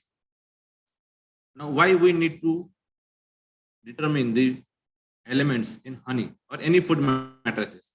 As we know that human body is made up of many elements like carbon, hydrogen, oxygen, sulfur, phosphorus. In addition to these elements, there are certain elements like arsenic, cadmium, mercury, lead. When they are present above threshold level, they can cause serious health effects because they can take part in cellular metabolism, which can lead to damage of kidney, liver, brain, or bone. And we know that honey is used in every Indian household. So determination of these toxic elements in honey becomes obligatory for India. Now we will see how these toxic elements can enter into honey. There are several reasons for that, including air pollution due to industries, then automobiles, then soil and water contamination due to the industrial waste and household waste, as well as use of pesticides and some natural disasters. All these reasons, they can contribute to the contamination of soil and groundwater with toxic elements. When these elements they get accumulated in and on plants, whenever honeybees they will collect nectar from these plants, they will carry these toxic elements along with them, and they will carry this forward for beehive formation. And when this honey is collected from this beehive, all these toxic elements they can enter into the final finished product of honey.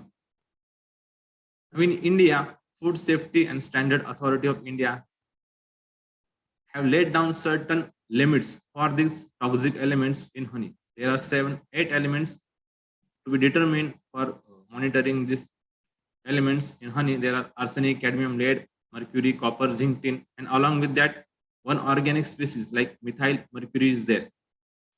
So all these analysis can be performed with the help of ICP-MS when we want to monitor elements, and when we want to monitor this organic material like methyl mercury, we need to use a technique like ICP-MS, that is liquid chromatography coupled to ICP-MS. Now I will show you how did we perform the analysis of honey using ICP-MS. So this is Shimadzu ICP-MS 2030 used in present study, which can analyze more than 70 elements in one go with the detection limits in the range of ppt. These are the parameters of present work, where argon is used as a plasma gas as well as carrier gas, and helium is used as a cell gas, as a collision gas to remove polyatomic interferences, because this polyatomic interferences can create false positive result. So this is the linearity performing present work. We can see the linearity ranges from 0.5 ppb to up to more than 1000 ppb. So this ICP-MS 2030 has a wide dynamic range, so we can perform analysis from ppt level to ppm level in a single go. In elemental analysis, it is very important to destroy the organic matrix and to convert the elements into water-soluble nitrates and fluorides. So it is achieved with the help of acids like hydrochloric acid, nitric acid, sulfuric acid, and hydrogen peroxide. Since we are analyzing mercury, which is a volatile element, we have used a closed vessel digestion technique like microwave digestion with the combination of superpure nitric acid and hydrogen peroxide, where we perform the microwave digestion at a temperature of 200 degrees Celsius.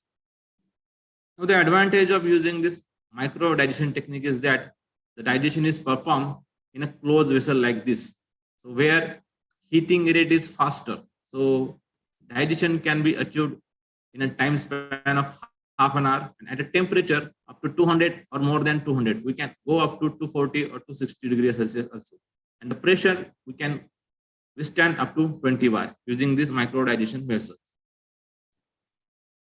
This is the data obtained in the present study. We have performed recoveries at 10%, 20%, 100%, and 200% of the maximum residue limits designed by FSSI. And all the recoveries, they were in the window of 85 to 120% with the RSG of less than 5%, which shows that the developed method can be used for the routine analysis of honey using ICP-MS. So I will give you a brief introduction about some of the features of the ICP-MS 2030. So it has very user-friendly sample introduction system. Then it uses a mini torch, which makes the analytical cost very low and inexpensive. Then we have well-designed cone interference, which is easy to remove and easy to clean. Then we have it is equipped with newly designed collision cell for efficient removal of polyatomic interferences. Then it has optics designed to remove the photons and the neutrals. Then it is equipped with an EMT detector and a quadrupole to separate the ions and for their detection. So sample introduction system, it is equipped with 4-channel peristaltic pump tubing along with a unique design of S-shaped drainage system and cyclone chambers made up of PTFE as well as glass to ensure that the system can be used for aqueous, organics, as well as the samples where hydrofluoric acid is required for the digestion. Then the analysis is performed using a mini torch, which is a proprietary of Shimadzu, which uses very low flow of argon as compared to any conventional ICP-MS. In addition to standard mini torch, we do provide organic solvent torch as well as HF matrix torch, which is used for the samples where hydrofluoric acid is required for the digestion. Now, advantage of mini torch is that it is operated at a flow rate of 10 liters per minute. Now, if you look at any conventional ICP-MS, you will find they are operated at a flow rate of 18 to 20 liters per minute, which is a huge consumption of argon. But Shimadzu ICP-MS runs at a flow rate of 10 liters per minute. In addition, it has an eco mode where the flow rate is reduced to 5 liters per minute and the RF power is 0.5 kilowatt. which reduces the downtime of the system. Coming to interface. The main purpose of interface is to separate the mass spectrometer from the plasma compartment. And it is having 3 different variants of copper, nickel, and platinum. Now, whenever there is a problem in the analysis, so we need to clean these cones, and this removal of cone in conventional systems, we should use tools to remove this cone and to clean this cone and to reinstall these cones. But ICP-MS 2030 does not require any tool to remove this cone and reinstall for the analysis, which makes sure that the fast and safety cleaning is performed for this sampler and skimmer cones. In ICP-MS analysis, since the temperature is almost 7,000 to 10,000 Kelvin, there is a chance that several polyatomic species will form in the plasma. And since it is a mass spectrometric analysis which uses a quadrupole, the quadrupole will not be able to differentiate between the species which are having same M/Z ratio. So we have installed a collision cell which makes sure that polyatomic species which are formed in the plasma, because we are using argon gas, so there is a possibility that argon from the plasma will combine with various gaseous species from the sample, and it will form some polyatomic species. So in collision cell, we use helium at a rate of 6 ml per minute. We allow helium to collide with analyte as well as this polyatomic species, and this polyatomic species is broken down into different individuals, and it makes sure that only analyte will enter into the quadrupole. So let us see one example. Let us take example of iron. If we are performing analysis of iron, which is having mass of 56, and oxygen from atmosphere or oxygen from water or nitric acid, it will combine with argon and it will form an adduct, argon oxide, whose mass is 56. So if we perform analysis without collision cell, you will find that even blank will give some response, because this argon oxide, it will contribute to the signal of iron 56. Now, when we use collision cell, we'll find the signal in the blank is reduced drastically. So it will enhance signal to noise ratio. So ultimately, it will enhance the sensitivity of analysis and it will remove polyatomic interference. Let us take example of arsenic 75. Suppose we are performing sample preparation in hydrochloric acid. Chlorine from the acid and the argon of the plasma, both will combine and they will form an adduct of mass 75. So which will give us false positive results for arsenic 75 in absence of collision cell.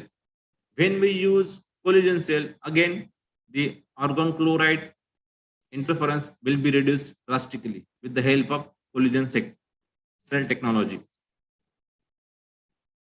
Now, once these ions, they pass through collision cell, there is a possibility that the light and the neutral particles, they may enter into the quadrupole. So ICP-MS 2030 is equipped with an off-axis ion lens. So it separates those ions from light as well as neutrals. So ion, neutral particles, and light all are allowed to pass through an electrical field.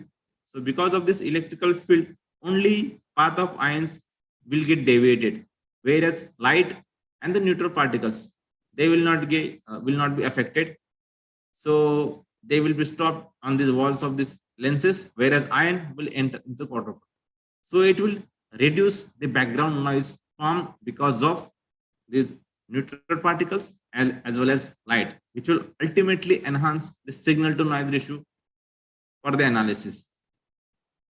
And it is equipped with a quadrupole mass analyzer made up of molybdenum and having the mass range of 6 to 260. From lithium to uranium, we can analyze all the elements. And a detector, that is electron multiplier tube detector, which is having an order of 9. which can perform the analysis from PPT to ppm levels. In addition to honey analysis, we have published one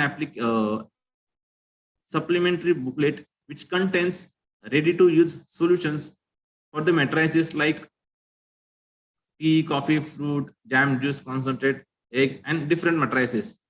So it is continuously updated. Now we will move to speciation analysis of honey by LC-ICP-MS. We know that different elements, they exist in different chemical forms. So separation of these chemical forms is ultimately it is called as speciation. Now why it is required? Because among all these elements which are toxic in nature, their toxicity differs depending on their chemical form, and they exist in different chemical form. Like arsenic exists in various forms like monomethyl arsenic acid, dimethyl arsenic acid, arsenic acid, similar with mercury, selenium, tin. They all exist as different species, and their toxicity differs depending on their chemical form. There are several regulations for these different species in food matrices. Examples are like that hexavalent chromium in toys and drinking water, which are monitored as per the EPA and European Union guideline, whereas methyl mercury, it is monitored as per the FSSI and USP guidelines. Similarly, tributyl tin, it is monitored in natural water as per a Environmental Protection Agency guideline. So in the coming future, as this toxicological data for different species of elements, it is gathered. So various guidelines we are anticipating for different species of different elements. So this is the setup we use in the present work. LC system connected to ICP-MS 2030.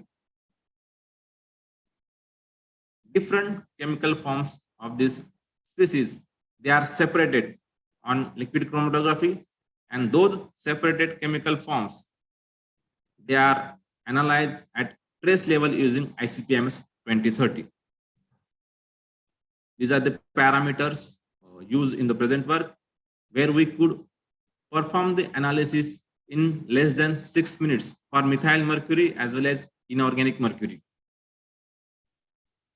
So this is the sample preparation, which involves simple dilution and heating of the sample in water in mobile phase, and the linearity was performed from 0.1 ppb to 10 ppb. So we could get a linearity having correlation coefficient greater than 0.999, and on chromatographic, from the chromatographic peak, we can see both the peaks, they were separated well from each other. And this is the recovery data obtained for 0.5 ppb, 1 ppb, and 2 ppb, where the recovery was from 90% to 110%, and the RSD for this replicates was less than 5%. So these are the advantages when we use LC-ICP-MS for speciation. Since ICP-MS act as a detector, we can get lowest detection limits down to PPT level. Then it is highly specific since we are monitoring with the help of a quadruple. Sample volume, almost 20 microliter to 100 microliter we can use. Then multiple species of given element can be used or can be determined in a single method. Then we can monitor presence of any unknown element, because we can set the quadruple to any M/Z ratio, and we can monitor presence of any unknown element in the sample. And we can modify volume chemistry, and we can separate multiple species in a single run. So here is the animation which shows the functioning of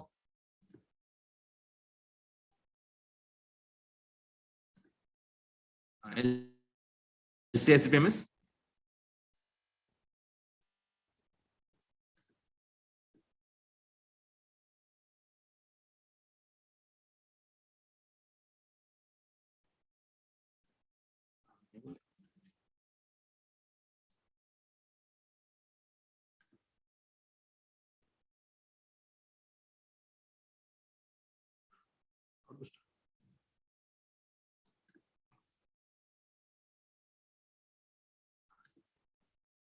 So when we connect LC to ICP-MS, first we need to calibrate the ICP-MS system, which is performed with the help of a tuning solution. So this tuning solution is allowed to pass through ICP-MS for the tuning. Then we connect LC to ICP-MS, where mobile phase is passing through ICP-MS. After injection, all the species, they will get separated and they will enter into the plasma, where they will get ionized, and those ionized species, they will enter into quadrupole and they will get detector in the detection, EMT detector. So this is how the LC ICP-MS works. So there are certain advantages when we use SIMATRO LC system connected to ICP-MS 2030. Since we are performing elemental analysis, we have to make sure that there are no material which is made up of metals, mainly stainless steel. So this LC20AI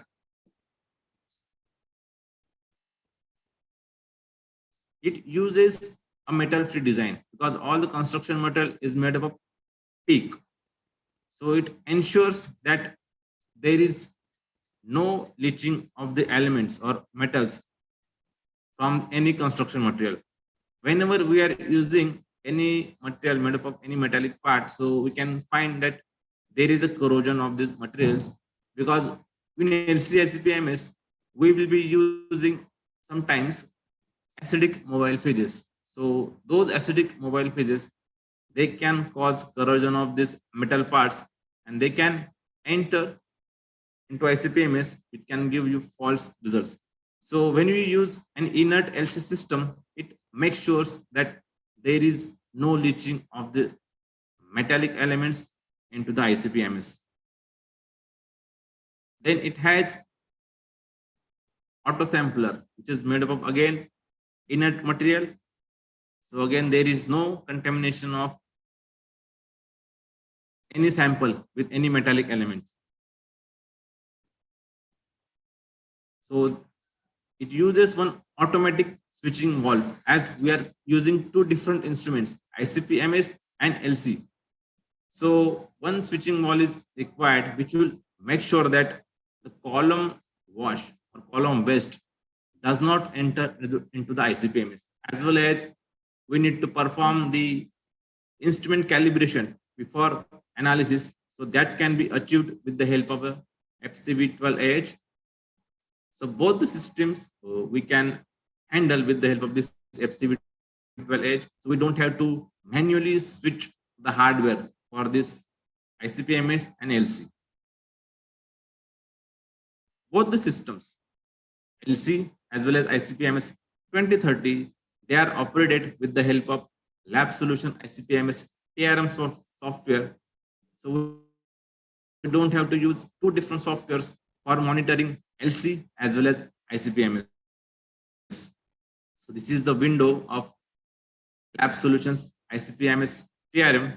So where we can see all the toolbars required for the analysis, as well as analysis assistant bar, and all the instrument parameters are displayed in this instrumental tab. Thank you for your kind listening. In case of any query, please reach out to our website. Over to you, madam.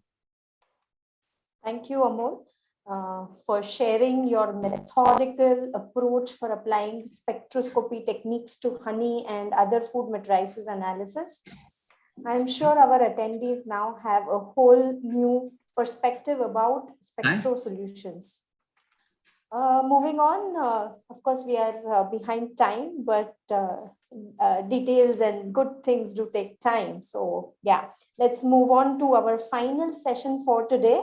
Let me now open up the platform for all Q&A and panel discussion, requesting all our expert panel of speakers to switch on their video so that everybody can see you. Yes, I'm sure all our participants can view all the complete panel of speakers. And yes, you can unmute yourselves, the speakers, and be ready to answer the questions that we have received in the Q&A section. Yes, and please don't blunder like me, and please unmute yourself before you answer. Just a humble reminder. Let's take first question from the question and answer section. We received this question. For domestic market, which guidelines should be followed? Is it FSSAI or BIS or any other? Please comment. I think Dr. KK Sharma, would you like to take this? Okay. Actually, as I showed in my presentation, FSSAI is a mandatory. Guidelines are mandatory and BIS are optional. Okay. Yeah. So I think FSSAI is better option. It will meant for both export, import, and domestic. Great. Yeah, I hope this answers your question. Was from Deepika Singh. Okay. If there is anything additional, you can again post it in the Q&A box. Okay. Is there any specific technique to identify the adulteration of sugar with honey? Who would like to answer? Yeah, Dr. Kelkar? I mean, Yeah. I will take it. Yes. See, I think you might have gone through our whole presentations. So everything moved around the specification of the sugars only, because there are sugars from different pathways coming in adulteration. So there are C3, C4 sugars. So as we explained, you cannot define that only any single method will satisfy this. Depending on the type of the adulteration possible, you need to search for it. Basically, you can see the ratios of fructose to glucose, and you can see the total reducing sugars. And also you can have at the end, maybe you have to go for the isotope ratio mass spectrometer photometer, wherein you spectrometry, wherein you can identify the C4 sugars adulteration, because most of the honey is made up of the C3 sugars. And maybe in that case of, if the C3 adulteration is there, you have to go for the NMR or the marker technique, wherein the sugar or syrup added from the C3 plants, the markers can be identified for that. That's what I explained in my presentation. So there are multiple ways you have to carry out. And as I think Dr. Sagar can add it, because as he has also explained, there are 5-point verification criteria whenever you go for it. So it is not only a single criteria for confirming the adulteration. Yeah, Dr. Sagar, anything you want to comment? Yeah, like HPLC techniques can be used for adulteration identification, like sugar and all. But as you rightly said, a single technique may not serve the purpose. So since the different kind of adulterations are there, specific technologies can help how to be used for particular adulteration identification. Great. I hope it addresses the query. I'm sure all the individual presentations have shown a deep dive into all the technologies and how it can be helpful for this particular application. Of course, our comprehensive solutions booklet is available for your ready reference, and you can definitely check it out. It will help you to identify the techniques suitable, I'm sure. Okay, let's quickly move on to the next question. Somebody is asking, I understand that honey for export needs to pass NMR test. Is there any plan to make NMR tests mandatory for local market? Dr. Sharma, would you like to comment? Actually, any technique can be used which fulfill the criteria of to identify or to confirm that particular parameter of honey. So it is not mandatory whether it is NMR or GCMS or LCMS. So which contaminant you are looking for at what level, and whether the laboratory is accredited for that, and what is that as standard operating procedure of that particular laboratory. So it depend upon how that laboratory is testing to achieve that particular lowest limit of that particular contaminant. That is absolutely right. I think, as you heard from the experts, yes, I think it is addressed the question. There is one more question from Mr. Anil Kumar. How moisture in honey can be controlled? Anybody can address this question? Yeah, I think any of the panelists can comment on it. But according to me, you need not have to control moisture in the honey because honey is a natural product. So already the specification is defined. So natural honey should not contain moisture more than 20%. So anything which is more than 20%, you can suspect that there is some processing has been done, because moisture is required mainly to be when moisture increase, basically you can suspect that there is some addition of some external components, and to dissolve that or make it soluble, either they will heat or they will add some water, or the water solution can be added to it. So in that such situations, it may happen that the moisture may go on higher side, and that's why we need not have to control the moisture, we have to measure the moisture. That would be my stand basically. Yeah, Okay. anyone from panelists may add Would like if to add any comment?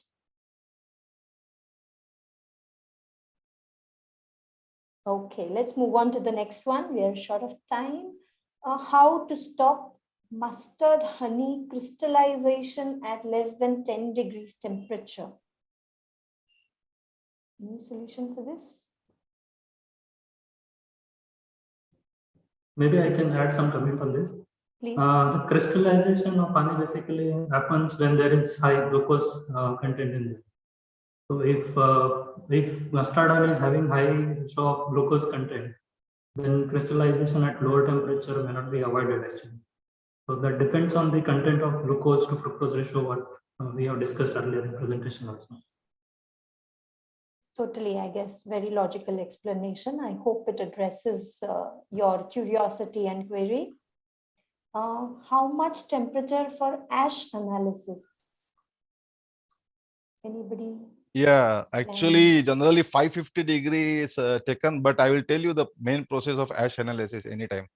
Generally the sample is heated to the ash, and then till it gets a constant weight is obtained, the acidification is done. So you have to keep that in furnace and take in desiccator and weigh it again, and the consecutive weights when show the constant weight, then we can say that it has reached to the ash.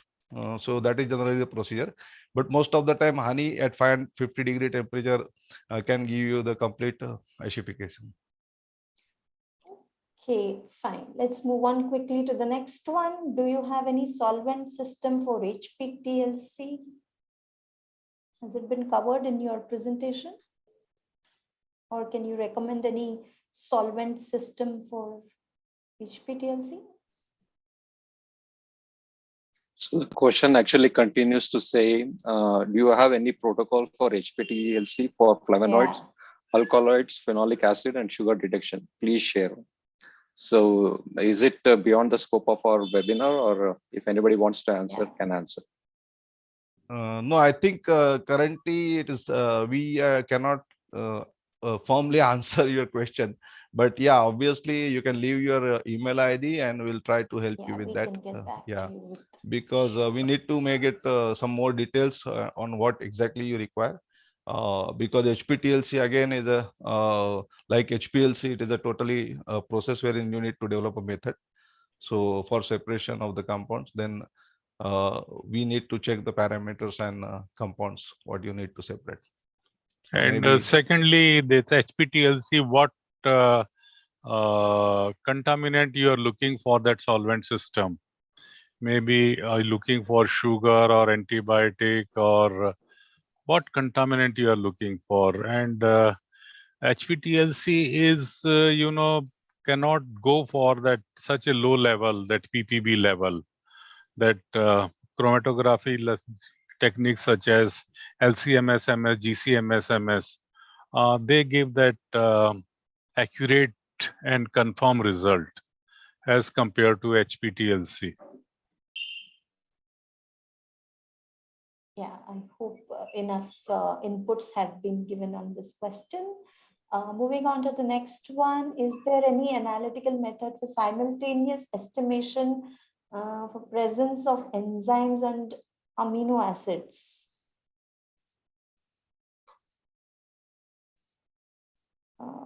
It continues like to check the quality of honey.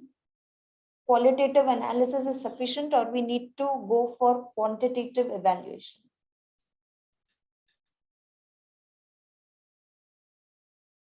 Yeah, again, this question, both the questions. One thing is that enzymes, if you see, there are many enzymes present in a smaller quantity, as I explained, and then it depends on when you want to develop a method, which type of the amino. You see, here you have said proline. So proline and again the enzymes to be a combined coming in a one single method, we need to check basically, because it depends on the parameters and the responses of these compounds on LC system. And second question, which you are saying about the qualitative or quantitative, is a question wherein it depends on what type of the analysis you want to do, because there are some things, some limits set up quantitatively by the guidelines, and if you are investigating about the markers or something, then all markers don't have such quantitative limits. Maybe it can be qualitative, sometimes just to identify if the sugar has come from a particular source and it is not the natural honey sugar, and in that case you need to check the other markers from those. Then in that case it can be only qualitative, it may not be quantitative. So again, depends, qualitative or quantitative, it depends on in what manner you are talking about. Means you what exactly you want to detect or quantify. It depends on that. Yes, of course, a lot of factors involved. Moving on to the next question, can you share method preparation for adulterated honey for LCMS except targeting known pesticides and chemical constituents? Dr. Sagar, any comments on this? I'm not sure about the question, but what I understand, that is something non-targeted screening kind of approach if they're looking at. So in such cases, we have to use time of flight or high resolution mass spectrometry based methods, where the analysis can be performed in scanning mode, and the data obtained can be screened with the available libraries, and through that probably the non-targeted screening can be done. Hopefully, I've answered this question. Yeah, or you can write to us specifically if there is anything specific that you would like in terms of solution from our side. Yeah, sure. I'll post an email ID on the chat, and you can address any specific queries to us, which we can individually handle and reply to you. Okay. There is a question which says to check the quality of honey. Sorry. Most people procure honey for their daily need. In such cases, how can we detect if it is adulterated or the authenticity of honey? So I think it's a layman language. I mean, a user at home, how can he be assured of the safety, quality of honey? Actually, it is a question, I mean, for you actually, not for us. I guess it should be labeled safe after the manufacturers have gone through all the checkpoints and then certified it as not adulterated. And yeah, I think no, that's but the I only remember, way I that remember logically. Yeah, but I remember there are some kitchen tests people do, but don't believe on those tests completely, because they are not foolproof tests. Like putting a drop of the honey in the water and check it whether it straightway goes and settle down, or it makes a uniform Home mixture, remedies. or there is something like a vinegar test for honey. There is a burning test for honey, wherein you take honey on the stick or matchstick and just try to put it in front of the flame and see whether it burns. So there are similar type of the test available, but we can't go by, as a scientist, we cannot trust this Exactly. test and believe. But yeah, Yeah. this can be just indicative at home. Because if you find something totally wrong in that, then maybe useful, but we cannot trust on this test. Yeah, I We guess have to reliable go, sources is more we have to important. go by Yeah. instrumental techniques or scientific way to test it. And secondly, there are FSSAI guidelines is there for the quality parameter. If that particular company or particular manufacturer is selling the product, he may get the approval of FSSAI, so he can Correct. put that FSSAI or BIS certification on the label that ensure that the Exactly. honey is safe, means meet the quality parameter. Absolutely, absolutely. So source your honey from reliable sources, and which is tested for quality and adulteration, so that your honey is safe to be consumed.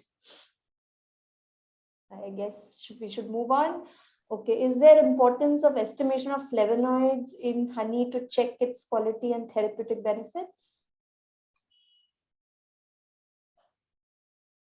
Flavonoids, anybody has done any analysis? and can Yeah, comment? because no, basically we have not done directly the honey flavonoid analysis, but I am being from the industry of essential oil and flavors and other natural products. I can say that this flavonoids profiling and analysis can give some qualitative idea about some nutraceutical or quality importance value, but those flavonoids may not be so much critical about the adulteration or other things. Yeah, so that's why in my presentation I mentioned that anthocyanins, flavonoids, and all these analysis can give the variety of the difference in the variety of the honey from where it is coming from, and then it may give the value, then additional value, that if you are saying that my honey is specifically from this and this type of the value addition is there for my honey, then your brand value or value addition is there for the product.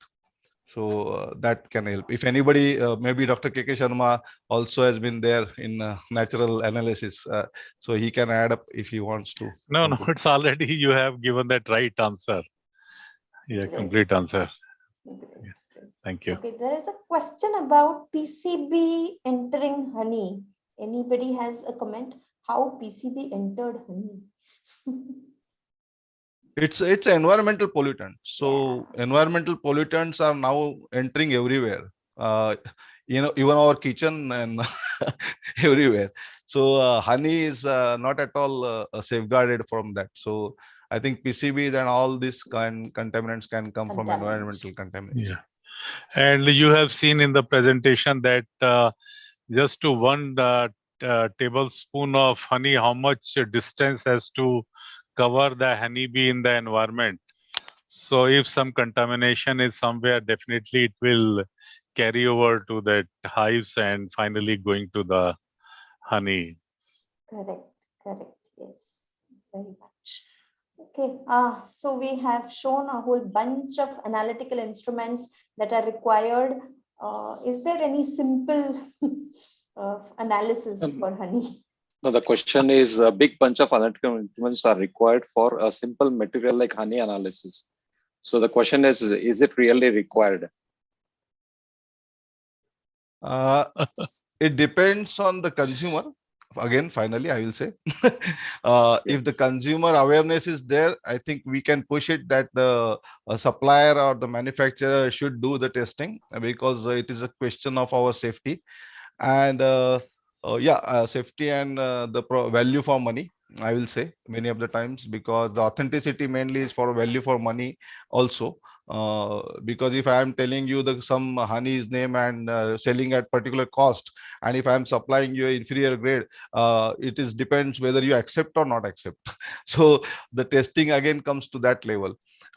Yes, but considering the safety point of view, and maybe as even Dr. KK Sharma also, when we are discussing, is saying some of the parameters might be a trade barrier. So when you are exporting honey, yes, this testing has to be done. So you have to go through all rigorous parameters. And now being Indian quality also considered, FSSAI is also now putting up some stringent checking on this honey. And I think Dr. KK Sharma can add it because he is going to handle this project now. He can add. Basically, I would like to give one example. The certification is, it's a common when you are going to buy a jewelry, any ring or anything. You will ask for that hallmark that give that assurance. This is that 24 karat, 22 karat, or 18 karat. That give the certification. Similarly, the tester will give that assurance of the to the consumer. This is the quality of the honey. So basically, that if you both the golds are available with hallmark or without hallmark. So now it is up to that customer to where to go and what to buy. Great. Yes, very true. Okay, next one. Why is it required to test an electrical conductivity for honey? Two things, as I showed you, there is a specification setup, and when we set up some specification, there is a background study behind it, because as I said, the honey any electrical conductivity is shown when there is the ionization, okay, where there is ion separation. So honey has the organic acids which have a dissociation potential, or they show the ionization, or they have some elemental presence also. So in that case, they are bound to show the electrical conductivity. And because in a natural sources, this comes in a particular proportion, the electrical conductivity remains in particular range. It remains constant, like other physical parameters, right? Specific gravity and optical rotation and other things. They are the markers, like our thumbprint. They are the thumbprint for those type of the location, area wise or the quality wise. So if we measure these thumbprints and we compare each other, then we get a better idea and possibility of deviation and adulteration. Great. Okay. So does Shimadzu have the methods and sample preparation of honey analysis by their instruments? So I guess we've covered all in the presentations, all techniques, sample preparations involved.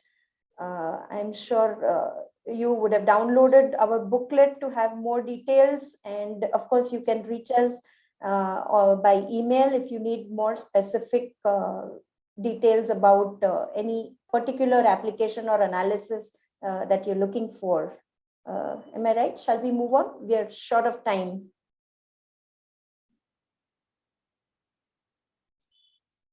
Next question is fine.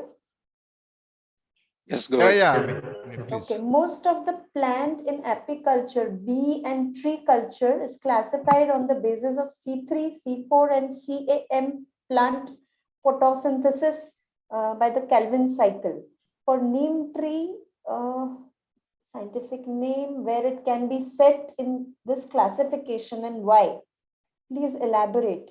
As most of the area people are promoting apiculture by planting neem. This question is more related to neem. Anybody can comment? Any expertise on No, neem? I mean, I think No, this is yeah. We yeah, can try more to of, get some reply for you later. yeah, Yeah. we can. Okay. Can you mention the lab who has done analytical method to do all the analysis? I'm sorry, this question is not clear. No, they want to know which are the labs that are doing all the analytical methods. Probably Dr. Sagar can answer this. Yeah, there are certain labs available in India who has the capacity to do all the testing. And some of the labs, those who are not equipped, they outsource also to their counterpart labs and get the testing done. So there are certain labs in Bangalore or Delhi area or throughout India, we can say, where you can get this honey tested.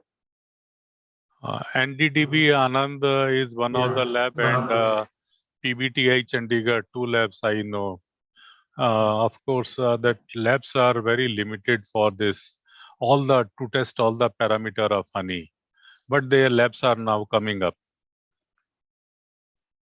They are accredited by NABL also for quality of honey to meet the FSSAI parameters.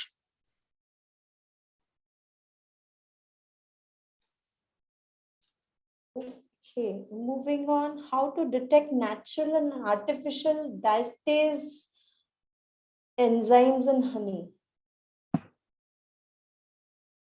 Natural and artificial diastase determination only possible by isotope mass spectrometer, but I am not sure why you want to detect the natural and artificial diastase, because if artificial diastase is added in natural honey, then it will reflect on the other parameters, because as I said, when you add some enzymes or additional enzymes or something in honey, to get it dissolved, either you have to do the processing of honey, so that will reflect on the HMF level or proline levels and other things.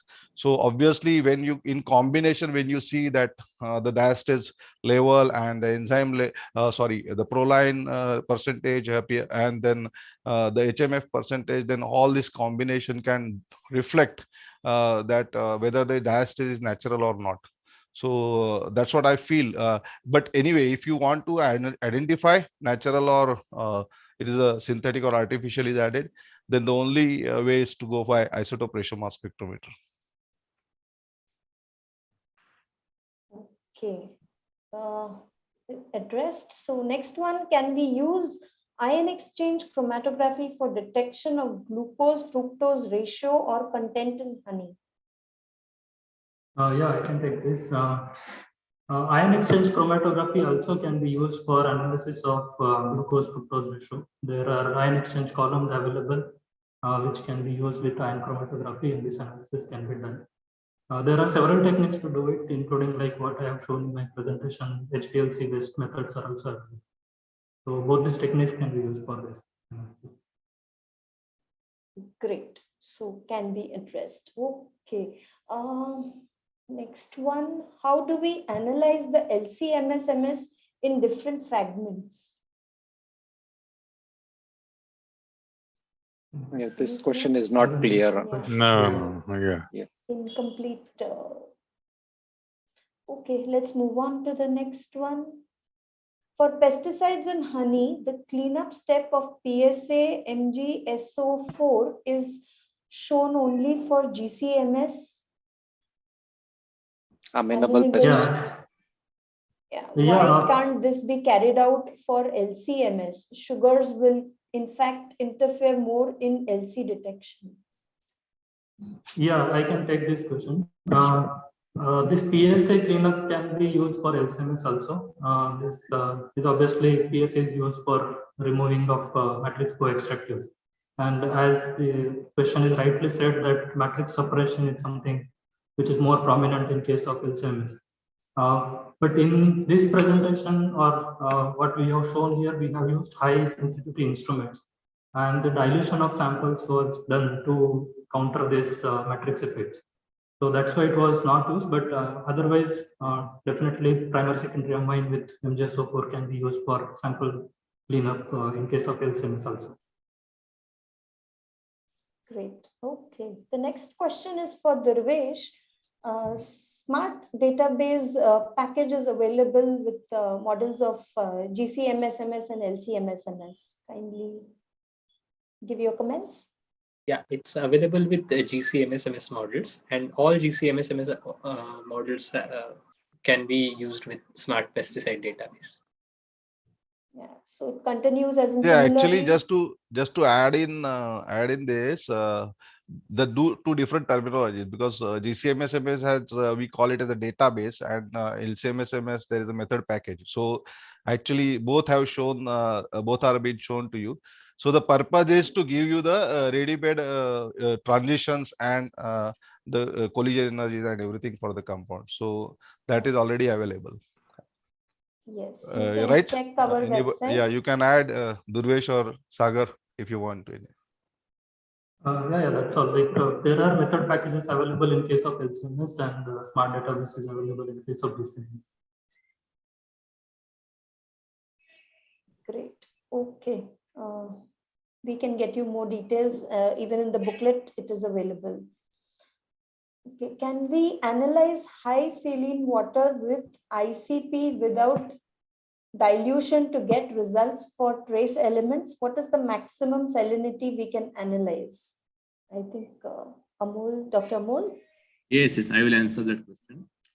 So we can analyze, we cannot analyze this high saline water without dilution. We need to perform dilution. We are going to analyze this saline water.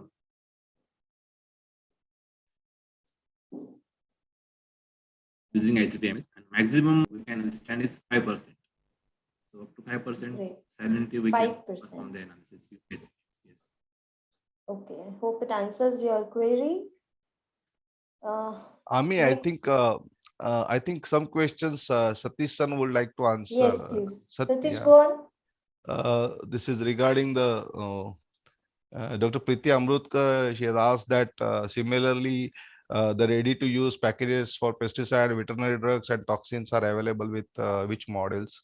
Satish, you want to answer? You. Yeah, I mean, the method packages are available. So this can be bundled along with the instrument and then the offered. So this method package contains the full information, starting from your sample preparation to the HPLC methods. And in case if it is an LCMS, then we also have the MRMs that can be done. So these are like ready-made methods that can be used. And you can straight away do your method transfers immediately. So yeah, method packages can be a part of your package.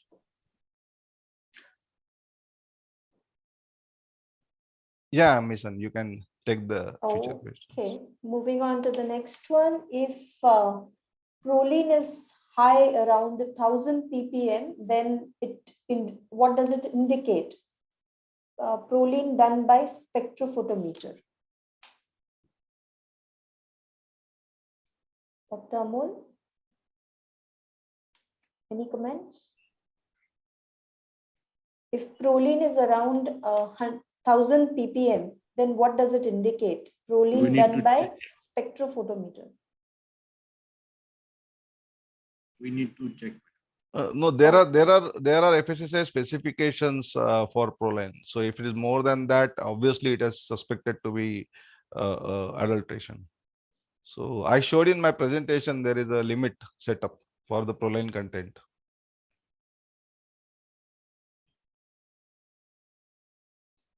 Okay.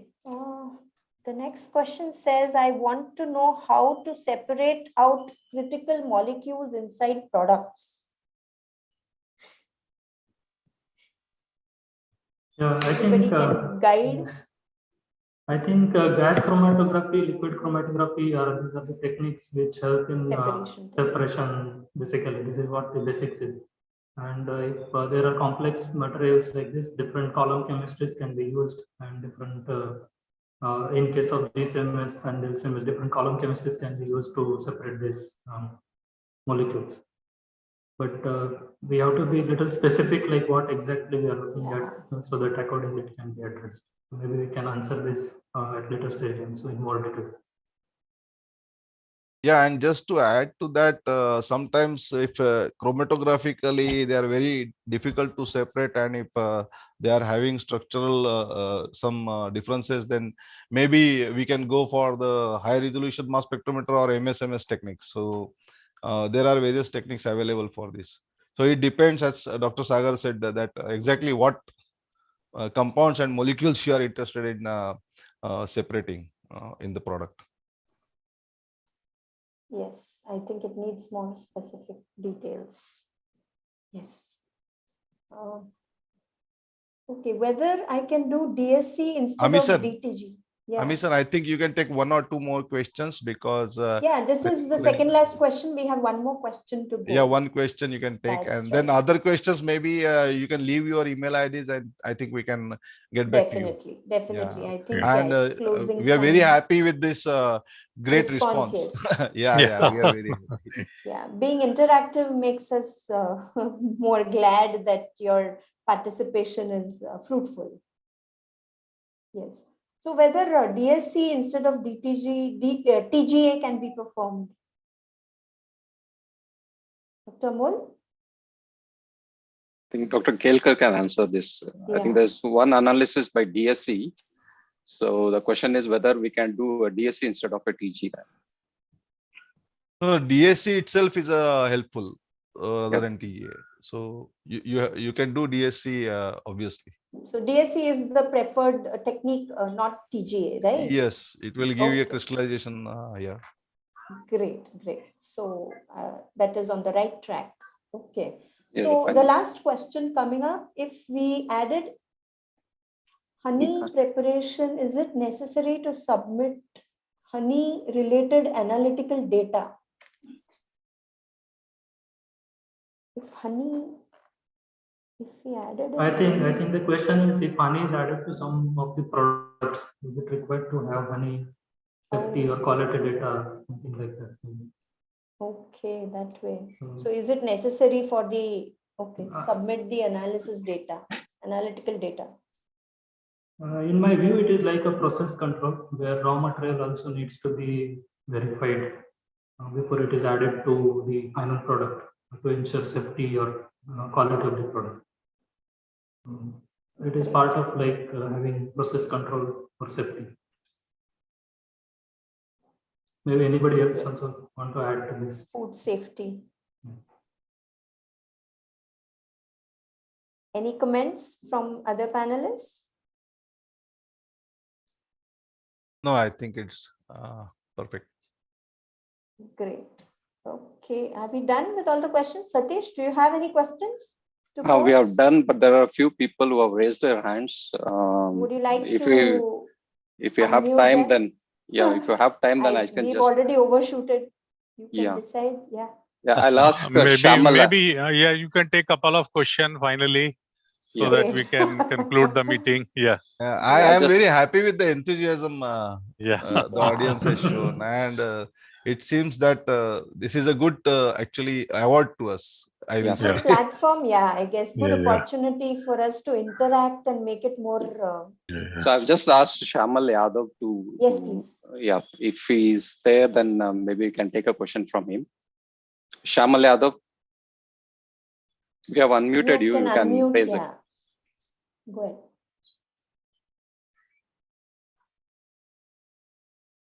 Okay. So we'll go to the next person, Mr. Sushil Vaiti.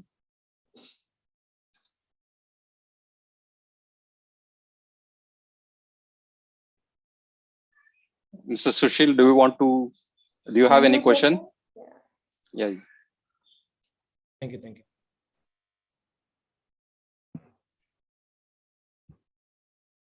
Yes, Mr. Sushil. No, I don't have any questions, sir. Thanks for your valuable contribution, sir. Okay, thank you. Thank you. Mrs. Nandini Ghosh.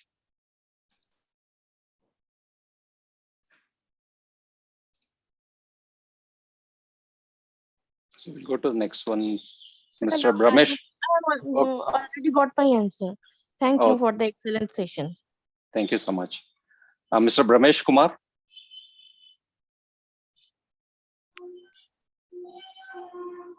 Okay. Miss Seema Matthew.